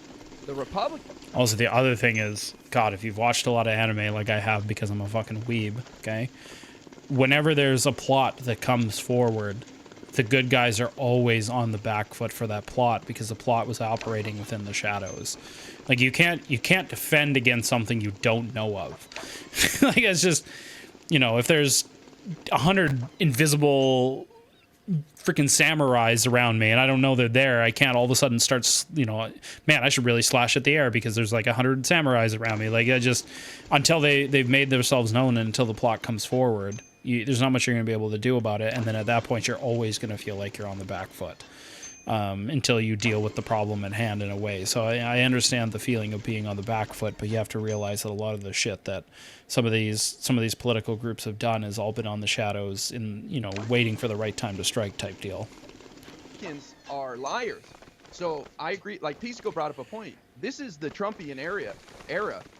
If you want us to lie, we could box with the Republicans right now, but I don't think a lot of people want us to lie. These are bullshitters. But Guy, I think you're agreeing with Rashad, right? Like, Rashad, you go ahead right after me. But like, you're not saying we're fucking up right now. You're saying we're doing really well. There's a missed opportunity. What you're saying, we need those cheerleaders to capture those people to solidify them in our base. Yeah, I mean, what I envision, and part of the reason why, I'm not too big on Gavin, although I'll vote for him, is because I need somebody who says enough is enough. Enough of this fucking, excuse my language. Enough of this fucking like Civil War, neo-Confederacy shit. Enough. We can't survive this. I'm sorry. Like, I don't want to spend the rest of my life swinging back and forth with retarded maggots. Thank you very much. I want my normal America back that I was born into, kind of. Okay, like, can I please have normalcy back? But in order to have it back, we have to keep in mind we're not just fighting a battle of policy, because we have to keep in mind that normal people can be compelled to support absolute buffoonery. You have this guy, after he says kids and dogs, he then says we have concepts of a plan. So basically, I don't give a shit about you or your death, your inevitable, death. And these people are like, that's my guy. And we haven't taken into account the fact that we will win off of Trump's, stupidity and absolute dereliction of duty and just delinquency. But there has to be an acknowledgement of the fact that Donald Trump is their avatar, their champion. However, they will move on to a new champion. It's like the Elder Scrolls. Every new, game, there's a new champion. You got to have a new champion. And they're going to find a new champion. And right now, we don't have one. We have to play the game of the normie, the normal person who's not really left, not really right, but whoever sounds the best, that's who I'm vibing. Thing is, I don't think the normal person in IRL is glorifying politicians in the way that the mega cult seems to glorify their politicians. I don't think that happens, and I don't think the average normal person wants to do that. I really don't. I don't think that's something people want to normalize. With. And I'm not saying that we don't do good things or we're not going to be able to win. We'll win. But, I just don't want to let my guard down with MAGA, because the reality is, although conservatives are horrible at policy, the one school of politics they are amazing at is rhetoric, propaganda, imagery. But so are Democrats, though. No, that is, you're blaspheming right now. This is heresy. What are you talking about? This is heresy. You are heretical. Wait. Let me put this in terms Hutch can understand. Hutch, in season 4 of Game of Thrones, when Oberyn Martell is kicking the Mountain's ass and he's pole vaulting off of him with a spear, and he's like, "This is done deal. Tyrion's won, right?" That's what Rashad is afraid of us being right now. All right? No, because we all know what happened to him after that. I think there is. I don't think anybody's saying your battle's done yet. And so I'm not gonna fucking criticize you too harshly for worrying about the bad things that could happen if the Democrats fail to capitalize on this moment. I think that's useful, and I think that guards against complacency and apathy, and there's a place for that, and that's fine. But I get frustrated because I feel like all the time when I have these conversations with people, they are massively overstating Republican Party strength and massively understating Democrats. Democrats are bad at messaging. You got to look at the last, again, I think it's relevant to look at the last several decades. In the last several decades, we've had Bill Clinton, who was the first two-term Democratic president in I don't even know how long, decades before he came around. One of the most popular presidents at the time, followed by Barack Obama, followed by Joe Biden. We won't talk about that, but he was really good on politics. Yeah, by Bush, by George. No, but the point is we're going back and forth and going back and forth here. The George W. Bush certainly was not a very particularly skilled messenger. He just got really lucky, which sounds morbid, but that 9/11 happened, and there was a big rally around the flag effect with him, and that really artificially boosted his numbers. But he was not a particularly gifted. I mean, Donald Trump, whatever. I mean, to us, he sounds like an idiot, but he's anyways, my point is I feel like focusing on this, what I consider to be a false narrative. It's a superficial false narrative. This idea that Democrats have this horrible track record on messaging, whereas Republicans have just been dominant. I don't really know what that's based on. And when you say stuff like, we lost the elections that mattered. Oh, something that I think happens a lot online that I don't think happens so much in real life is this kind of phenomenon where you allow your opponent to dictate how you should feel about your thing in a moment. And I notice this a lot with a conservative being well, don't you feel this way about the liberals? Shouldn't you feel this way about the liberals? And it's excuse me, motherfucker, you're not going to tell me how I feel about the candidates that I'm running or the policies that they're doing. I'm going to feel the way that I feel without you trying to dictate how I should feel. But for some reason online, it's some mind jitsu that ends up happening to people where it's well, shouldn't we, like, this is happening, so we should feel this way about this. And it's like, well, hang on, where are you getting that talking point? Where's that feeling coming from? Well, and then you look back and it's like, oh shit, it's conservative media telling you that you should feel this certain way about it. And so they've adopted it without ever realizing that they've adopted it. And it's really fucking strange. And I'm going to try to point it out more when I see it. But I think this is one of those instances where you have a lot of conservative media that has been telling in the States, like, oh, look how bad the Dems are about messaging. Look how bad they are about messaging. And they're not speaking to the common people. And then you have people like Crenshaw here kind of taking that to heart, and the messaging isn't going maybe the way that it should be. And it's just, it's weird. It's strange. It's like, I don't know how to make sense of that. 2018 really mattered. The fact that we had a blue wave election that night prevented us from losing the House in 2020. The fact that we had a really good night in the Senate in 2022 is the reason why we might take the Senate back in the next midterms. That happened because of like Fetterman winning and Gallego winning and Democrats like executing on a very Machiavellian scheme to elevate lunatic Trump-endorsed candidates that were weak in the general, and then we ran the board on their candidates. So that to me is party strength. I feel like so much of this- I can tell you what I mean. Go ahead, Rashad. Oh, I mean, I just feel like so much of this is reliant upon Trump and his fuck-ups. Like, I really do feel like if Trump actually acted like a child of God for like 10 seconds in his life, a lot of this would be harder. Like, so much of this is really dependent upon him fucking up. And there's no guarantee that... You might have to change strategies, and that's okay. You can recognize that in the moment a strategy is working for you without being like, well, if shit was different, we'd have to change. Well, yeah, no shit, if shit was different, you'd have to change. But you're operating in the moment that you're in, not in the moment that could be. Vance's going to be as incompetent. He's not going to be as charismatic. There's not going to be as big of a cult following. But we have to keep in mind, we're not talking about 2022 or 2018. We're talking about a man who does not want to leave office. We're talking about a nation that is somewhat flirting with the idea of him never leaving. Like, this is a battle of it's an information war, you know, and it really is a war for your mind. And I'm sorry, but like we aren't winning because we're so funny and we're reaching the youth. Like, dude, half of our commentators post clickbait. You see that shit? Donald Trump shocks the entire room. Donald Trump knows it's the end. It's like not even like. But we're running okay. strong. We're running strong candidates all what over the kind country. of what age demographic do you think clicks on a bullshit video saying Trump knows it's the end? I think it's a wide variety. Listen, That's gonna be. Wait, hold on. That's gonna be Definitely my dad. That's Definitely my literally boomer gonna be dad, everybody. but- That's gonna be boomers. That's gonna be young people. That's gonna be millennials. It's gonna be Gen X, bro. What age demographic do you think is gonna keep clicking on those videos? Literally the boomers.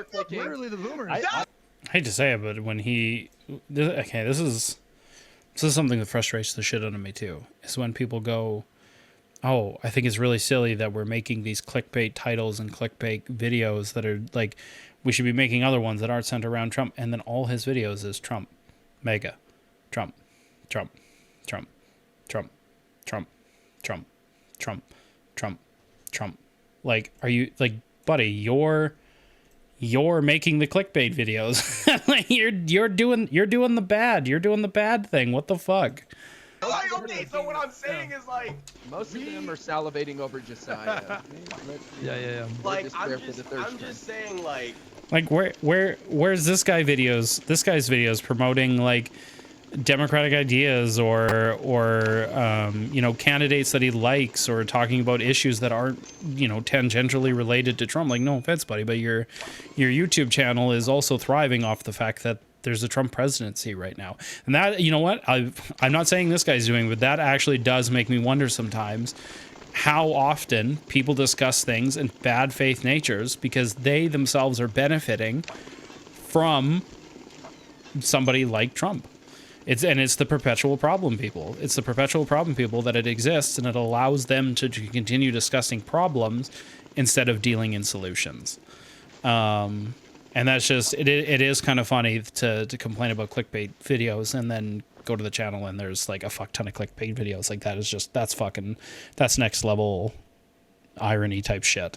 when you look at our messaging, how long did it take Democrats to be willing to touch the dirty, disgusting alternative libs? It took Kamala being destroyed for Biden to, can I touch Harry Sisson and not die? Like, you know what I mean? Like, that's what it took. It took Trump's victory. Oh, I agree with you Biden. there. I mean, Like, you know what I agree with you there. If the premise is that they're bad at engaging in social media, I 100% agree with you there. I just reject the very premise that the Republican Party is this like strong behemoth. They are a weak party. Donald Trump has made them weaker. They are crumbling right now, I don't think they're a He's weak saying, don't rest on your laurels, and I want Hey, more. wait, You know, but hang we're on, at 80% power. When Listen, a political listen. party can make racism sound delicious and sexism sound amazing and like global warfare sound like the most amazing heroic thing ever, there's a problem. No, you only think those things if you already agree with them. I'm sorry. There's no way to me you can make misogyny sound awesome. There's no way you can really make sound like going and bombing the shit out of people sound sexy. Like none of those, even if it's against the most horrific fucking enemy it is, it's still it's not a great thing. It's not a good thing. If you're able to glorify those things and make it like seem appealing to people, there probably was already a preclusion for them to enjoy those things. I'm sorry. You can't make somebody who doesn't enjoy murdering people giddy about murdering people just all of a sudden. It doesn't just happen. It's either there's a proclivity for it or not. Now that's something you can build up over time, but once again, you've changed the state of their mind and their being to being more open to shit like that. So something that takes time. You gotta admit the aura is real. Okay. You know. Just be Well, honest. can I just here? I want you to answer. That's a good transition into Iran. Okay, we can switch. I do want to respond to what Hutch said though. Are you? Okay, I just want to ask. Are you taking off? We're not gonna One get question. through all 2 hours, but I have a feeling we're gonna lose. If the Republican Party, with the current leadership of Donald Trump, is so powerful and so strong, why did we pick up a Senate seat in 2022? And why did they only get like a 5-seat majority during the highest inflation since the fucking 80s? How do you explain that if they're a strong political party? You said in 2022, Yeah, off the back burner of an insurrection. that indicates to me that they're not very strong, right? Yeah, and then he came back and then became the president again. by real no, hang on, but by tiny margins. Yeah, And this was in a climate. This was also That is a problem too. Is when you have something that happens and something is successful, the assumption is that everything went right for you, everything went perfect, and it was the biggest success that you could ever have. Especially nowadays, we seem to struggle with the sliding bar, right? If you're sliding over the finishing line with 51%, it's not you've won with this wide berth or mandate, because that was that. And once again, this is almost borderline the conservative talking propaganda re-showing itself in like kind of lefty thinking, is that it was this large sweeping mandate, because I mean Trump was saying that since he's won from day one, and once again it's almost the mega propaganda resurfacing and wrapped in kind of a lefty bedsheet, and it's wild to see. So, and I think this is kind of part of it. So in a climate where hold on, I'm going to say what I have to say. Hold on. This was also in a climate where incumbent parties all over the world were getting fucking demolished. Okay, Donald Trump should have won by more than what he won after the inflation that we had.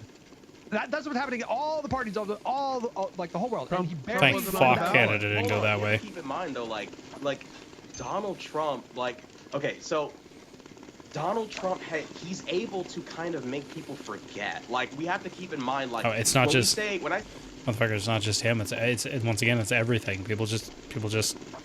If you're not living it in the moment, you forget.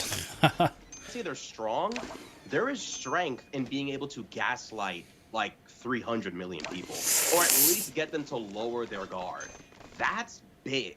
And the fact that he's been able to return, and the fact that, and by the way, the fact that he didn't go to jail is in part because of how powerful they are. So many Americans, not just hardcore believers, but in the middle idiots who think that if Biden sends Trump to jail, we're under a dictatorship.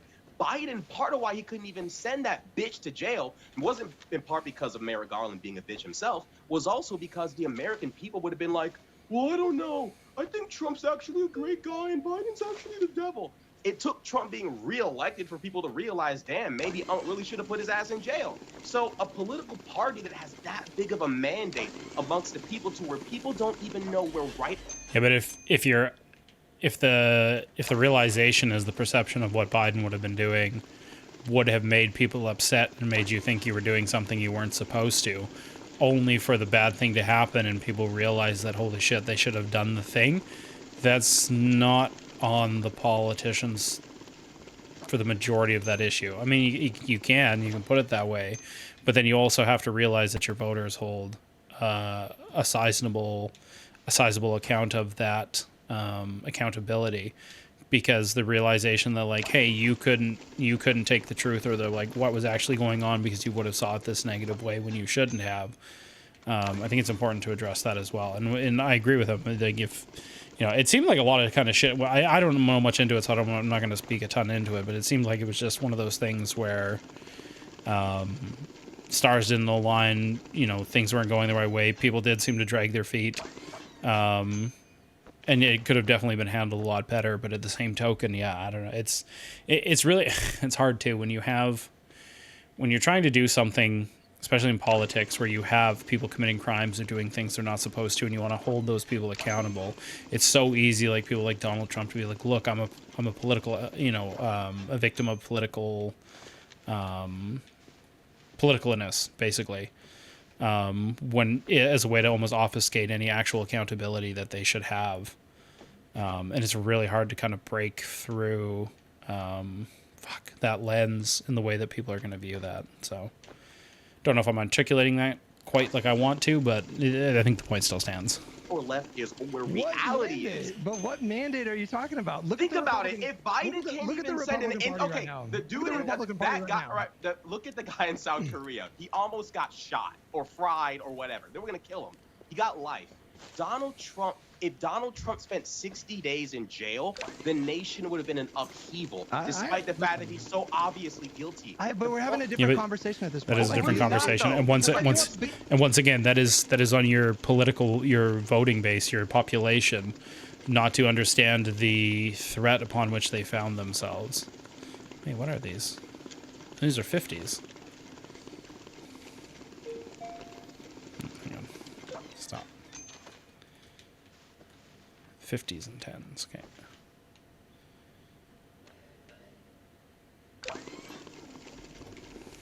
You're seeing strength through a one-dimensional perspective, and that's the part of the reason, if not the reason, why we're losing, because there's so many different avenues of political strength, and that's part of why he's back, because Republicans know there's multiple ways to engage. I evaluate strength based on election wins and losses. Yeah, no, I'm not. You guys are the ones that are committed to this. I want the exact same thing in January. Tell me right now. Hold on. Raise your hand, everybody on this panel. Who here thinks that the Republican Party right now is in a strong position? No, Hutch, no one's disagreeing with you, though. No, the one he just literally put his hand. Yeah. Well, hold on. To be fair, it's because he could totally kill all of us right now and not go to jail. Well, literally, like he's vested. You know what I mean? Like, no, I mean the political party. Is the Republican Party right now in a strong position right now? Okay, I know what you mean. Like, not in like the literal. In the short term. Yeah. In the short term. If you knew what he meant, why did you answer in the way that you did? Like this is what I mean, where it's like I don't actually think this Crenshaw dude wants solutions. I think he's a perpetual problem person, where he relishes in the perpetual problem because it allows him to have because imagine tomorrow the GOP was super weak and they disappeared. Would this guy be able to switch his content to a more positive message in a way that builds things instead of tearing down an oppositional political party? I don't know. My hope would be yes, because my guess is the fact that the amount of views he gets, the amount of videos he pushes out, that's fantastic. That's lovely. We should want that. We should want to celebrate that. But I don't know if he would be able to switch his content style. And maybe, you know what? Maybe I'm just seeing the couple that was given. Let's go through. Lord Loomer. More mega stuff. Mega. Like, when was the last time that he put out a video? And maybe he just never has. Fuck. Let's see. Okay, let's go back. Let's go to his channel. Let's go videos. Oldest. Jesus, I can hear my mom dying upstairs, goddamn.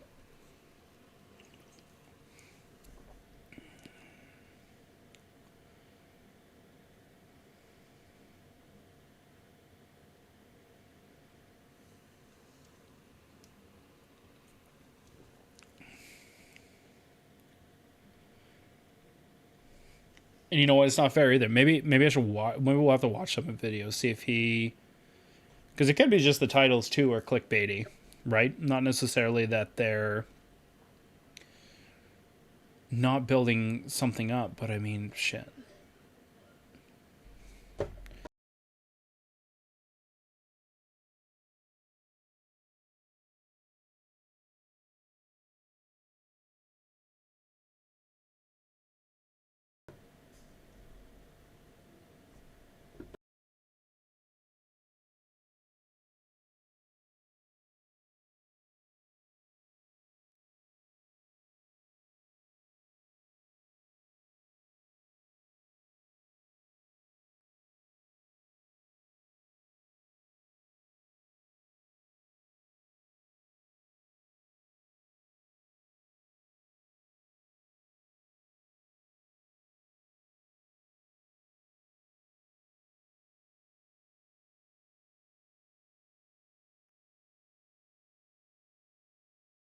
Apparently just losing my mind. That's cool.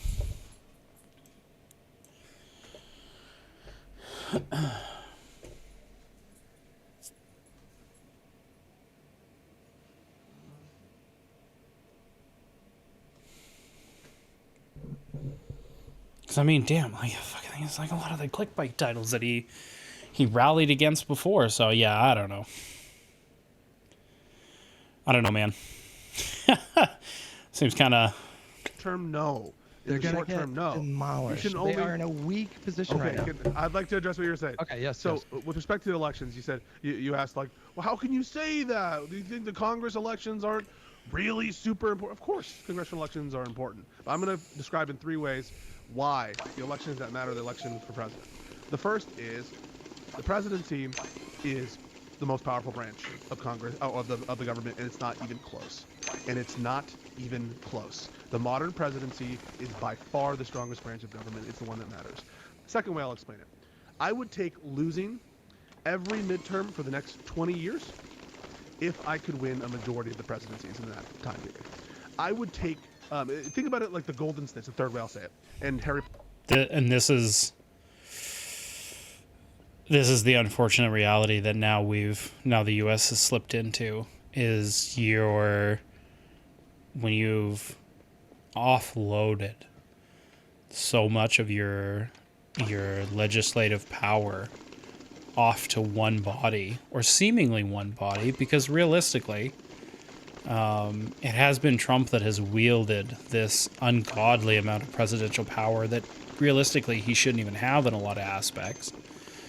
It leaves other people feeling as Peace Goes feeling, where it's like, listen, it's the most important one, when realistically it seems to be your Congress that actually should be passing legislation and doing shit like that. Like your president shouldn't have this much power. If anything, for being honest, I think you'd want repeatedly Democrats to win 60 votes or have the majorities, like large majorities in your House and Senate, because then actually legislation could get passed. And there'd be a lot more you could do power-wise and, legislative-wise, as opposed to having just the president. But I think this is what happens when the cultural mind shift around these institutions shift for the worst. Potter, you know Quidditch, right? You have the Lived out. waffles, they go We're into and lived they out. score the goals. All right. The presidency is different in kind. The presidency is different in kind, and you need the presidency more than those other elections. The other elections, absolutely, very important. But the elections that matter the most and that matter definitively for this era of politics are the elections for president. Now, in the short term, you're absolutely right, Hutch. You're absolutely right. Democrats are well positioned to take advantage of it. What I'm telling you is, you need to see the bigger picture. You need to see the game beyond the game. You know, The Wire. There are games beyond Would you this have game. said, but and we cannot. hold on, Pisco, would you have said that Biden was in a strong, like the Democratic Party was in a strong position, like, you know, in 2022 or 2023, just because Biden had the presidency? No. So why does that logic apply Yeah, right now? see, I yep, don't understand yep. what you're saying. No, because the question isn't whether or not having the presidency by necessity puts you in a good position. That's not what I'm claiming. But I'm not claiming that. You literally just tried to have his cake and eat it too. I'm sorry. You can't sit there and grandstand about how you would love to, if you have the choice between the two, to have the presidency, because that's going to be your most powerful item, and then turn, like, almost, honestly, God, almost turn and run on the concept when Preston is like, well, hang on, do you think this person was strong when they had the presidency? Well, no, I don't think that. Well, it's like, well, hang on, motherfucker. Like, you were just claiming that the presidency was some kind of, you know, angelic kind of position to be in, and now you're saying, well, hang on, it's not the only thing that makes it, but you just said it was the single biggest factor that you would put all other things on the back burner for this one singular aspect of power. And it's just, I hate shit like this. I fucking hate these honestly, yeah, these conversations are vastly unproductive. Merely having the presidency puts you in a good position. I'm not. I'm telling you, I'm not doing that. No, but that's what you're saying, though. You're saying that it's the what one that he's matters saying. the most since a golden snitch, and that is what you're saying, isn't it? That is what. Yep.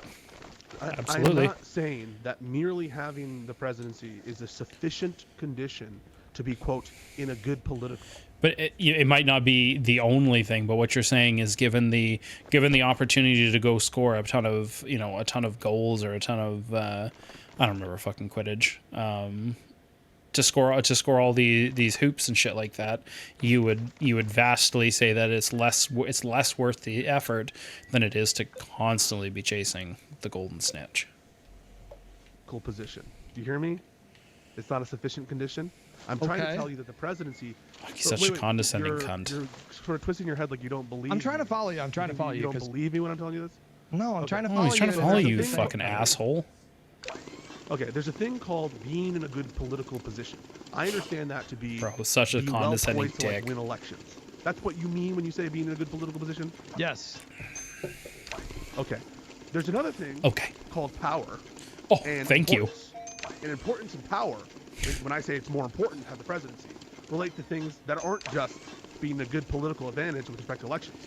That includes things like permanently fucking with the bureaucracies of this country as far as we can see them. Permanently fucking with the courts as far as we can see them. And being in a position to ideologically dominate a party or a given selection of people. And that is a much more expansive view of importance than mere posturing politically or mere, political advantage in a given moment. And I'm not merely saying that because Biden won the presidency, therefore he was in a good political position. I hope that makes sense, what I just said there. I am saying it's way more important to win presidential elections because of the implications of the power, and it is necessary if we want to reverse the decisions of Trump. I think you guys are thinking way too much about this. When President Gavin Newsom gets in there, he's going to put Letitia James in as Attorney General, Jack Smith as FBI Director. He's going to lock up all these fools. We've got the policy. We're going to start to implement it. We learned our lessons from having a geriatric president who couldn't defend any of his shit and go out there and cheerlead it. And we will rise to the occasion. You guys are so negative that the Democrats need some miracle. What do we want to run the rock or something and run on free soda pop for everybody? Okay, so Rashad, what should we run on? What's going to win then in 2028? What do you think would resonate with the American people that we're not talking about right now? Number one, vicious demagoguery. Ooh, and the question is, why aren't you like I'm sure if you had the fucking killer way to get everybody on board and fucking energize an entire base, I'm sure you could find somebody to reach out to, be like, listen, I have the killer plan, I have it all worked out, you lay it out, you make a presentation. I'm sure there would be a political firm somewhere, some kind of organization that runs these campaigns, that would be absolutely wet in the fucking panties to hire somebody like you on, if you had it all figured out. I'm very curious to hear what he has to say, but it's just, I always get really fuck, their savior. It's savior complexes. It's like, I have the one idea. I give my thoughts and opinions on shit, but honest to God, at the end of the day, I could be totally out to fucking lunch. I could be totally out to lunch in what's going to be effective and kind of what actually is happening in the way that I see things. And I would never think for a second that I have the absolute answer on anything. And I understand that a little bit of it comes with punditry, and it's more for show. It's more for show, where it's like I have the thing that they can do. But I don't know, man. It comes across really weird. Everything should be Elon's fault. Everything should be Trump's Okay, fault. but we're Everything. doing that. No, we're really We'll not. re-release Every- the Epstein no, files. We're gonna put these pedos in prison. How are they So what? not Yeah. doing that? Oh my God. How are they Look- not doing that look at already? That right there. That's big. Promising to gonna release do the it. Epstein files. Hold on, though. It's more than that, though. It's these people are the reason why everything's wrong. And Democrats don't have that darkness in them. Most of them. Has he not just spent the last hour arguing that you can't make your whole platform anti-Trump? And then on the other hand, he goes and he turns and he's like, oh, what do the Democrats need to do? They need to vilify Trump. Buddy, pal, friend, compadre. What the fuck are you, like, what are you arguing for? Because you are trying so hard to sit on both sides of the fence that I'm surprised your ass isn't sore from the fucking barbed wire. Oh my God. Most of them can't look America in the face and say, that motherfucker right there with that red tie on and that bullshit punk-ass American flag lapel, he's the reason why your life is fucked up. They It's the are. Truth, but are Democrats willing to embrace a dark truth? You're talking I about don't know. populism. You're talking about I don't populism. know. You're talking Well, about yeah, populism. we want, but the thing is, The Epstein flag. we need a mandate to shut these people down for good. But in order to do that, we have to actually meet the viciousness of the moment. Donald Trump allows Americans to die by not subsidizing Obamacare. We need to be calling him a murderer. We need to be saying he's killing people. We need to be making sure, dude. Why the... What? I...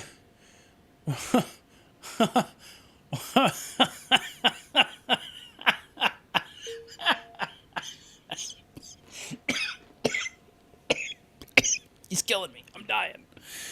Dude, they've been doing that for fucking years. No, this is like you're trying to fix your car and the guy's like, man, you don't need to worry about the thing you're trying to fix. Like, you're trying to fix your battery, you're checking the volt and shit. Bro, you don't need to worry about that shit. That's so stupid. You should check on other things before you check on the battery. And then you're like, all right, how the fuck would you fix? And be like, well, did you check the battery? I'd fucking lose it. I'd be like, are you fucking serious, man? How fucking long have people online, like, holy shit, Kamala literally, I think there's a tweet from her somewhere that was like, if you elect this guy, he is going to send the military, he is going to hurt people, he is going to do shit that he shouldn't do.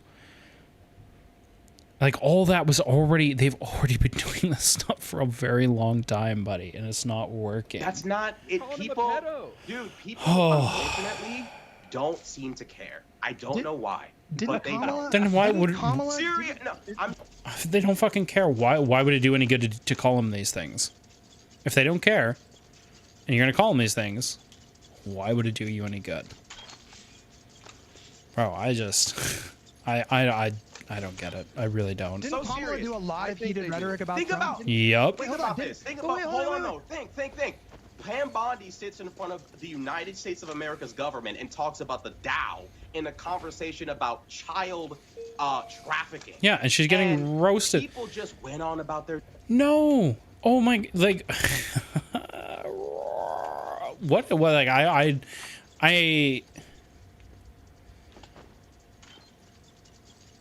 Fuck. People. The thing is, people didn't just go about their day. Man, fuck. This is the social media ecosystems, because depending, because I feel like this guy is more left leaning. I feel like he would have saw all on his fucking timelines. People fucking ragging on her for how fucking unhinged she was, yelling about the fucking stock market. It's not the realistically, people have not gone about their fucking days about this. If anything, I still, a week later, a couple weeks later, at least a week later, still seeing fucking memes about that unhinged fucking woman. Like, it not just about it. Like, no, they've been doing this shit forever, man. Like, oh, fuck me, bro. Day. And you know what they did? They said, Pam Bondi needs I don't to know be about fired. that. People kind of did go on about that. Think The about it. Democrats' message very the Democrats' message is very strong on that. And I No, think no. What it I reflects mean is in the Bondi's, public. I'm talking about a mandate. I'm talking about getting the public to be in favor of you going after those responsible for this and They shutting are in them up favor. forever, locking them up. I mean, YouTube, okay, but like we don't have that, and the reality is like we. What do you mean you don't have that? What would signal that more than the oppositional party winning fucking elections when elections come up between the two parties? What is the supposed indicator that you're looking for that the voters are receiving the message other than voting is changing, other than seats are being flipped? What the fuck would you look for? Like this just doesn't make any fucking sense. Did very well pushing back against Bondi, but how did MAGA cope? They said Pam Bondi needs to be fired. They're not. Holy fuck. Okay, I'm sorry. I'm pausing a ton towards the end here. I'm gonna have to go soon. But is punditry going to make me retarded? If I become a pundit of any scale, does your mind just leave your fucking body? Because now I'm genuinely worried about this. I made soda can sound. Because I don't know how you think what you're currently saying. I don't understand. Willing to say Trump is the culprit. Trump is the reason why she's doing this. No, but everybody's saying that. Republicans are never going to say that. Yeah, They're never going to say that. Republicans are never gonna However, say that. the middle ground of Americans and these kind of like mild maggots, they're relying upon this kind of like, quasi kind of space where the Democrats aren't willing to just come out and be like, you know what? No. No. I'm sorry. It does not matter. It does not matter at this point. If you were in the mega cult, that is something that you, at some point, you're going to have to pull yourself out of. No. Okay. This is going to sound really weird, but if you understand, you understand. If you don't understand, well, you're going to have to think about it for a little bit. You can't pull somebody out of a cult. You can't. That's not how cults work. For a person to leave the cult, it has to be something that they are wanting to be doing in a way that allows them to escape.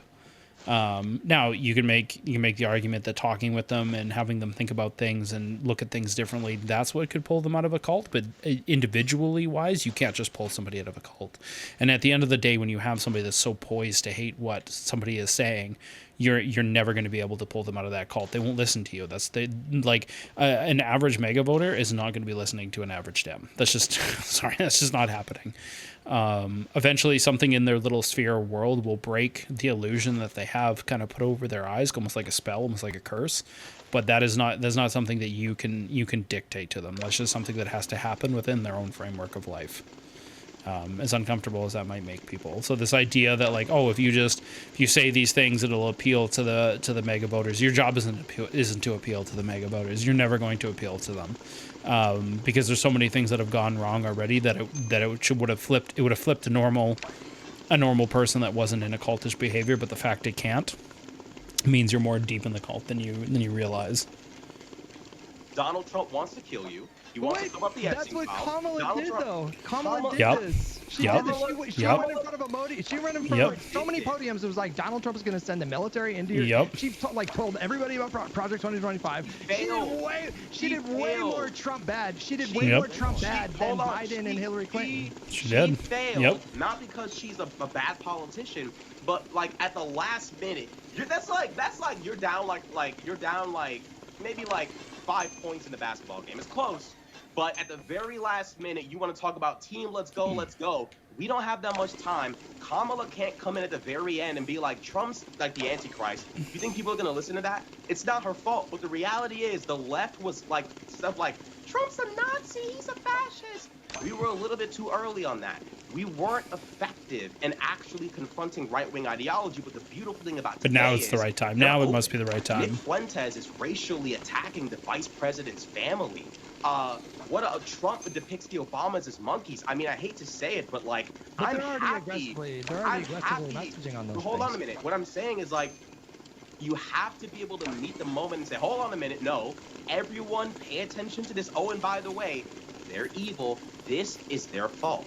You But- can't afford a home, it's their fault. You can't afford medicine, it's their fault. The Democrats are not already ready to say messaging. conservatism is the enemy. And until they're able to say that, we might end up in this back and forth battle for the rest of our lives. And frankly, I'm trying to live my life in peace. Okay, but your strat, that might work really well in like a D plus 40 seat. That's Yeah. not, it's less clear if it's You're if you're thinking trying to small. flip. No, You're I'm not. thinking I'm not. small. No. I think you're restricting the conversation to just like one kind of nebulous thing.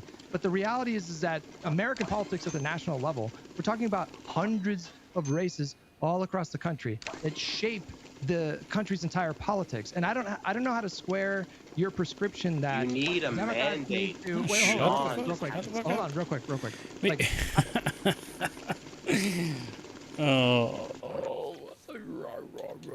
You need a mandate beyond Trump, but also Trump bad. Like, bro, come on. Fuck me, man. That's wild. Well, if you enjoyed the stream, hit the like, subscribe button. We're trying to beat Ice Beans. We're racing to 300 subscribers. She just doesn't know it yet. She's probably going to beat me, which is totally fair. She totally deserves it. I love the little community she built.